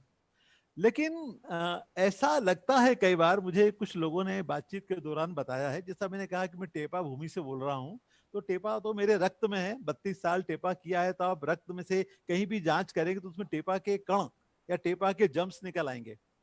तो कई हम्म, लोग ऐसा कहते हैं कि आप उस जो यात्रा ग्रुप है, व्यंग यात्रा ग्रुप है, उसके एडमिन है, लेकिन कई बार आपका जो व्यवहार होता है वो प्रिंसिपल की तरह कड़क हो जाता है। जैसे कोई मेंबर अगर अनुशासनहीनता करता है, गलत समय पर गलत पोस्ट डाल देता है, तो आप तत्काल उसके खिलाफ एक्शन लेते हैं। एक तरह से उसको रिस्टिगेट करने की कोशिश करते हैं कि भाई तुमने ये गलत किया है, अनुशासन भंग किया, ये ऐसा नहीं चलेगा, जैसा प्रिंसिपल लोग कॉलेज में करते हैं। तो व्यंग यात्रा ग्रुप में एक एडमिन सही। अचानक प्रिंसिपल का रूप धारण कर लेता है। आपका और एक आपका आपके मैं जो वाइस, सवाल समझ, देखिए आप ऐसा तो है, कड़क हैं ही सही, लेकिन आपके जो वाइस प्रिंसिपल है वो आपसे भी ज्यादा कड़क है। ये ऐसा आपके है जो कि वाइस प्रिंसिपल है, शायद मैं मेरी बात समझ सुन रहे होंगे मैं वो। समझ रहा हूँ आपकी बात। मूलतः ये मैं, मेरे पास देखिए व्यंग्य यात्रा अपनी पत्रिका भी है, लेखन का भी है और चीजें हैं। तो और मुझ में उतनी ऊर्जा नहीं है जितनी ऊर्जा ऊर्जा किसी एक युवा में होती है। हाँ, इस हाँ, हाँ। ये ऊर्जा जो है ललित में और रणविजय में बहुत है। वो मतलब बहुत सारे ये काम एक साथ कर सकते हैं। बिल्कुल, और ये बिल्कुल, हमने बिल्कुल। उस समय, हम वो 50 के साल में थे, हम लोग तो स्कूटर उठा के कहीं ना कहीं चल देते थे। हाँ, हाँ, तो हाँ, उन हाँ, हाँ। वो लोग बाकायदा इस तरह से कर रहे हैं। दूसरा, मैं आपके ही सवाल के जवाब में आपसे सवाल करता हूँ। अभी आपके पीछे 10-5 बच्चे आ जाएं और शोर मचाने लगे और आपको सुनाई न दे, तो आप क्या करेंगे? उनसे कहेंगे और मचाओ? बिल्कुल क्या सही पकड़ा करेंगे? आपने एकदम। डांटेंगे? भाई क्या अनुशासन भंग करेंगे? होगा तो उनको उनको रोकना तो पड़ेगा। अनुशासन में लाएंगे ना, हाँ, हाँ, प्यार से हाँ। बोलेंगे, कुछ प्यार से मान के चले जाएंगे, कुछ बिल्कुल, डांट खाने बिल्कुल, के बाद जाएंगे, बिल्कुल, कुछ बिल्कुल। डांट खा के भी नहीं जाएंगे। भाई ठीक है, तो ये, वर्कशॉप चल रही है, वहाँ लेक्चर चल रहे हैं, उसके बीच में अगर कोई स्टूडेंट डिस्टर्ब करता है, तो प्रिंसिपल को हाँ, उस स्टूडेंट को रिस्ट्रिगेट तो करना ही होगा, या प्रिंसिपल वार्निंग नहीं, तो देना कोई ही भी, होगी। मतलब आप देखिए, आपको मैंने बोलते हुए भी सुना था वहां पे उज्जैन में जब, तो जरा हाँ, भी आप हाँ, हाँ। देखिए बोलते हुए, अगर आपको, और इवन जब आप टेपा इतना सम्मेलन करते हैं, उस समय अगर रचनाकार को कोई सुन रहा हो और ये मंच पे ही कोई बात कर रहा हो, तो उसी समय वहां से बोल देता है वो। हाँ, डिस्टर्बेंस तो होता है, तो बिल्कुल होता है, ये ये तो है। एक किसी भी चीज के लिए, मतलब ये पत्रिका के लिए, आपके लेखन के लिए भी, अगर आपके लेखन में अनुशासन नहीं है तो आप बेहतर कभी नहीं कर पाएंगे। बिल्कुल कोई भी बिल्कुल, चीज जो है ये बात उसमें तो है। अनुशासन होना चाहिए, पर पुलिस वाला अनुशासन नहीं, पुलिस वाला हिसाब किताब नहीं होना चाहिए कि बिना देखे हुए आपने धड़ाधड़ मार दिया, फिर पूछा कि तू क्या कर रहा था। ये नहीं होता। बिल्कुल सही। अनुशासन ही देश को भी महान बनाता है और आपको भी अनुशासन ने महान बनाया है, वरना 50-60 वर्ष की अवधि में 16 संग्रह, 10 संपादित ग्रंथ। तो संपादित ग्रंथ की बात तो एक बार फिर करना चाहूंगा कि आपने अपने वरिष्ठ व्यंग्यकारों को, व्यंग्य की विरासत को, व्यंग्य की धरोहर को जितनी शिद्दत से याद किया है, उन पर संग्रह, उन पर पुस्तकों का संपादन करके, वो अपने आप में अद्भुत है।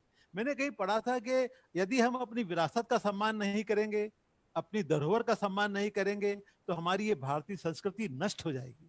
एक तरह से आपने परसाई जी का सम्मान किया है, श्रीलाल शुक्ल जी का सम्मान किया है, आपने शरद जोशी जी का सम्मान किया है, आपने नरेंद्र कोहली जी का सम्मान किया है, आपने रविन्द्रनाथ त्यागी जी का सम्मान किया है, और तो और आपने यज्ञ शर्मा जो आपके मित्र हैं, जिन्होंने अपने जीवन में पहला व्यंग संग्रह आपके ही सुझाव पर प्रकाशित कराया, आपने उन पर भी एक पुस्तक केंद्रित की है। और उस कार्यक्रम में जो बंबई में हुआ था, जवाहर कर्नावट ने कराया था, जब उसका विमोचन हुआ था, तो मैं उस समय वहां था जी हाँ, उपस्थित। जी हाँ, जी तो हाँ, जी। कितना अद्भुत आपका जो व्यंग्य के प्रति समर्पण कितना अद्भुत है।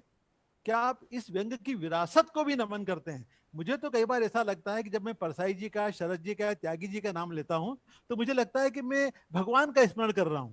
तो जब हम भगवान का स्मरण कर सकते हैं, तो एक व्यंग्यकार के लिए ये जो व्यंग्य पुरोधा हैं, ये जो व्यंग्य कुल गुरु हैं, उनका नाम लेना एक तरह से जप है, एक तरह से सिमरन है। तो मुझे अच्छा लगता है परसाई जी, शरद जी, त्यागी जी, इन सबके नामों का उच्चारण करना। मुझे ऐसा लगता है कि मैं उनकी भक्ति कर रहा हूँ। जो आपने भक्ति काल की बात लिखी, उससे संदर्भ में आपसे मैं कह रहा हूँ। तो आपने जो महत्वपूर्ण ग्रंथ संपादित किए हैं, आपको जो सम्मान प्राप्त हुए हैं, वास्तव में वो गौरव करने लायक है। अब अंतिम प्रश्न पूछ रहा हूं मैं, क्योंकि समय की सीमा भी सिर्फ 2 मिनट शायद बचे हैं। आप सुन रहे हैं? ये आप हेलो। सुन रहा हूँ, सुन रहा हूँ, सुन रहा हूँ। अंतिम प्रश्न कर रहा हूं कि आजकल ऑनलाइन कार्यक्रम बहुत हो रहे हैं।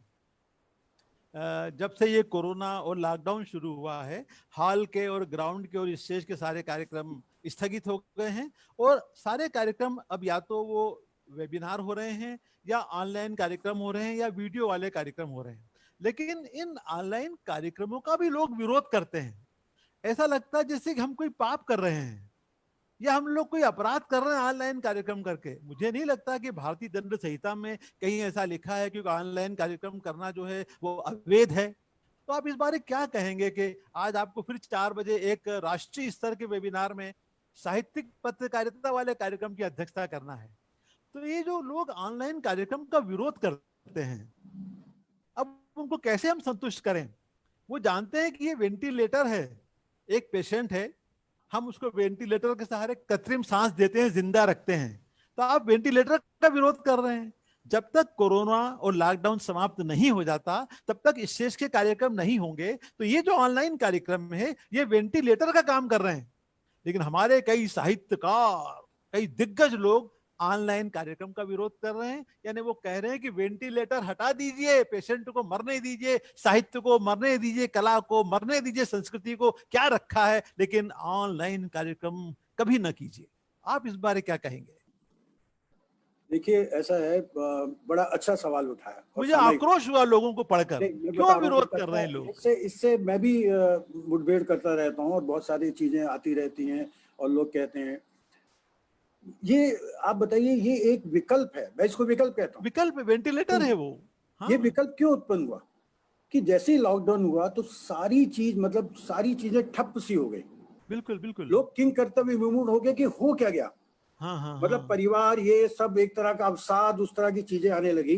और मैं बिल्कुल तो बिल्कुल। इसका उसको जोड़ता हूँ, उदाहरण देता हूँ कि लगभग वही स्थिति है कि दोनों तरफ सेनाएं खड़ी हैं। अचानक अर्जुन को मोह भंग होता है, कुरुक्षेत्र के मैदान में वो बैठा हुआ, मैं करूं क्या। हाँ हाँ हाँ, तो वो तो एक यही तरह से विकल्प। हथियार रखा हुआ अर्जुन, एक लेखक को लगता है मैं क्लीव हो गया हूं, मैं क्या करूं। बिल्कुल बिल्कुल। तो ऐसे में एक विकल्प ढूंढा गया। हाँ हाँ। अब क्या है कि विकल्प, अब जो लोग ये कह रहे हैं ना, आप उनसे कहिए कि जब कोरोना काल नहीं था, जब लॉकडाउन नहीं था, ऐसे समय में तब कहाँ 20 थे? गोष्ठियां शहर में होती थी, आपने उन गोष्ठियों का विरोध किया? हाँ, कभी नहीं क्यों हो किया, रही है कभी नहीं किया। भाई? हाँ हमारे हाँ। दिल्ली शहर में ही अगर आप चले जाएं तो वहां पे मंडी हाउस में 3 जगह गोष्ठी हो रही होती है, हिंदी भवन में भी हो रही होती है। अगर आप बिल्कुल पुस्तक बिल्कुल। मेले में आप देखा होगा कि 20 लोकार्पण हो रहे हाँ हैं। हाँ बिल्कुल बिल्कुल, रोज कार्यक्रम तो होते हैं, उसमें बिल्कुल। होता क्या है, जिसका लोकार्पण हो गया वो कहता बहुत बढ़िया हो रहा है, हाँ हाँ जिसको माध्यम मिल गया ठीक है। बिल्कुल मतलब बिल्कुल, उसमें यही पीड़ा स्थितियां होगी। ये भी होती हैं। मेरा मानना सिर्फ ये है, जैसे मैंने कहा, ये एक माध्यम है। हाँ आप हाँ इसका, हाँ आप क्या मेरे से बात कर रहे हैं या यहाँ कोई और कार्यक्रम कर सकते हैं। कार्यक्रम जो आप करेंगे अगर वो खराब होगा तो उसको खराब कहा जाए, ना कि माध्यम को। माध्यम को फिल्म नहीं को कहना खराब चाहिए, आप कहते हैं बिल्कुल सही वो कह रहे हैं। खराब, जो फिल्म को खराब कहते हैं वो खराब फिल्में देखते हैं, वो हाँ दो हाँ बीघा जमीन हाँ नहीं हाँ देखते हैं, बिल्कुल वो बिल्कुल सुजाता बिल्कुल, नहीं देखते हैं, बिल्कुल सही है। वो जो अंकुश नहीं देखते हैं, हाँ, समानांतर अंकुश फिल्में नहीं नहीं देखते हैं। देखते, बल्कि तो आजकल तो वो वेब सीरीज इसलिए देख रहे बुरा हैं लोग। कहते हैं। आप हाँ। अच्छी चीज देखिए तो आप कहेंगे यार भैया तो बहुत एजुकेट, कई चीजें आपको एजुकेट करती हैं, आती हैं। अच्छा, तो मेरा उनसे, माध्यम को जो, मेरा भी, हाँ, मेरा भी ऐसे उनसे निवेदन ये है जी कि टेलीविजन पर 24 घंटे कार्यक्रम आते हैं। वो जी कहाँ कहते हैं कि आप 24 घंटे कार्यक्रम देखें, ये हाँ, आपकी इच्छा कहाँ पर कहते हैं, निर्भर है। कहाँ कहते हैं, जिस हाँ नहीं कार्यक्रम, कहते। जो कार्यक्रम आपको अच्छा लगता है वो कार्यक्रम आप आप देखें, जाइए, नहीं जाए भाई, आपको आपको अच्छा मतलब नहीं लगता वो गोष्ठियां होती हैं, हम कार्यक्रम मत लोग देखें। जाते हैं नहीं जाते हैं, अपनी रुचि के हिसाब से जाते हैं हम लोग। रुचि के हिसाब से जाते हैं। ये तो अब ठीक है, जिन लोगों की संकुचित सोच है तो उसको आप कुछ नहीं कर सकते। वो उल्लू हाँ के बैल जो बिल्कुल, आपने कहा था ना, वही होता है, वो पट्टी बांध के, वही। या धृतराष्ट्र की, वो गांधारी की तरह जबरदस्ती पट्टी बांध लेते कि मैं तो देखूंगा ही नहीं इस तरह। विवेक रंजन श्रीवास्तव जी का हम सम्मान करते हैं, शैलेंद्र शर्मा जी का पुनः सम्मान करते हैं। आप सब लोग उपस्थित हुए, आपने अपना समय दिया, हम आपका आभार व्यक्त करें। उसके पहले में आज के हमारे मुख्य अतिथि और मुख्य वक्ता, प्रख्यात व्यंग्यकार, व्यंग्य यात्रा के यशस्वी संपादक, और जैसा मैंने बताया परिचय, उनका जो परिचय है 16 संग्रह, 10 संपादित ग्रंथ और 10 से 14 से भी अधिक सम्मान, ये हमारी नई पीढ़ी के लिए प्रेरणा का स्रोत है, ऊर्जा का स्रोत है। हम उस परिचय को या उस बायोडाटा को सिर्फ परिचय न समझें, बल्कि उस परिचय के प्रकाश में प्रकाशित होने की कोशिश करें कि जब प्रेम जी ऐसा संभव कर सकते हैं तो हम क्यों नहीं कर सकते। ये परिचय प्रेरणा का स्रोत है, ऊर्जा का स्रोत है। मेरा सभी श्रोताओं और दर्शकों से निवेदन है, एक बिल्किन जी, बार जी। एक आभार व्यक्त कीजिए।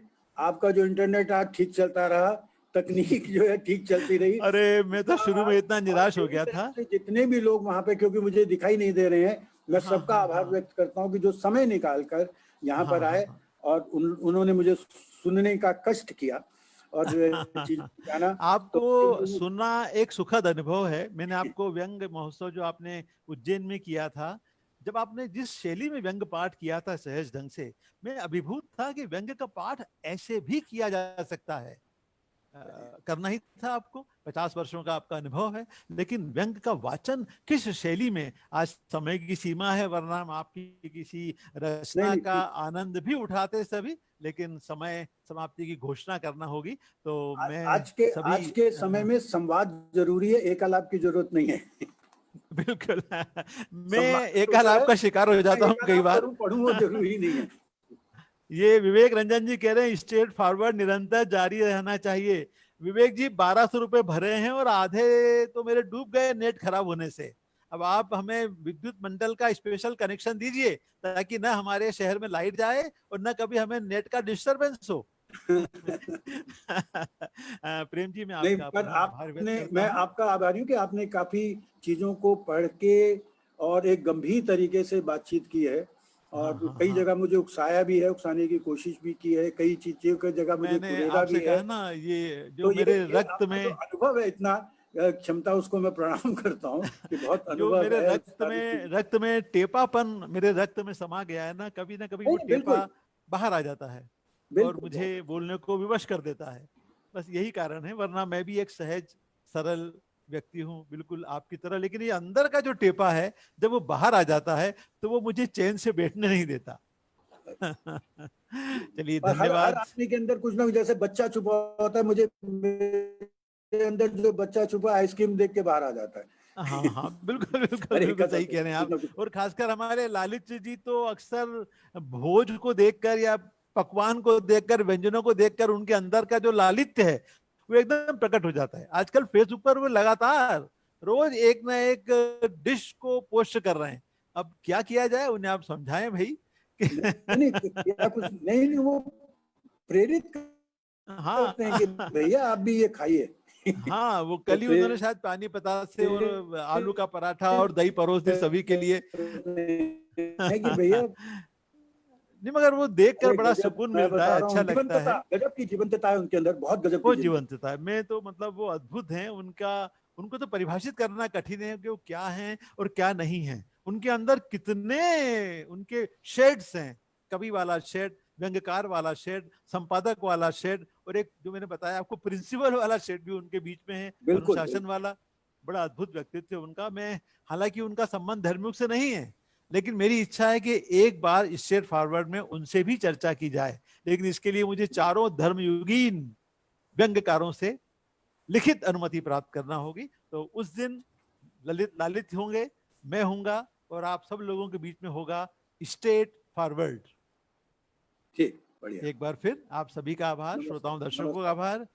नमस्कार। धन्यवाद, नमस्कार प्रेम जी, नमस्कार नमस्कार। नीरज जी, नमस्कार प्रेम जी, विवेक रंजन जी, नीरज जी प्रमोद का तामत विशेष रूप जी, से आभार। नीरज उनका जी ने आभार। जो तकनीकी सहायता दे रही, नीरज जी का बहुत आभार। वो संकट मोचक है हमारी, वो कभी मैं उनको नहीं भूल सकता। संकट मोचक की तरह अवतार लेती हैं, और जैसे भगवान अपने भक्तों की रक्षा करता है, वैसे वो मेरी रक्षा करती हैं। इसके लिए मैं उनको तो बार उनको बार प्रणाम नमस्कार। करता हूँ। नमस्कार।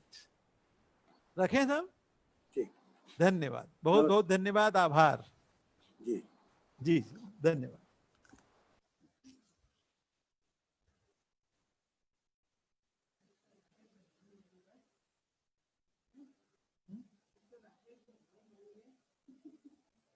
वीडियो देख ही नहीं रहा था, वीडियो ऑडियो, खाली जब वो वीडियो बंद हुआ ना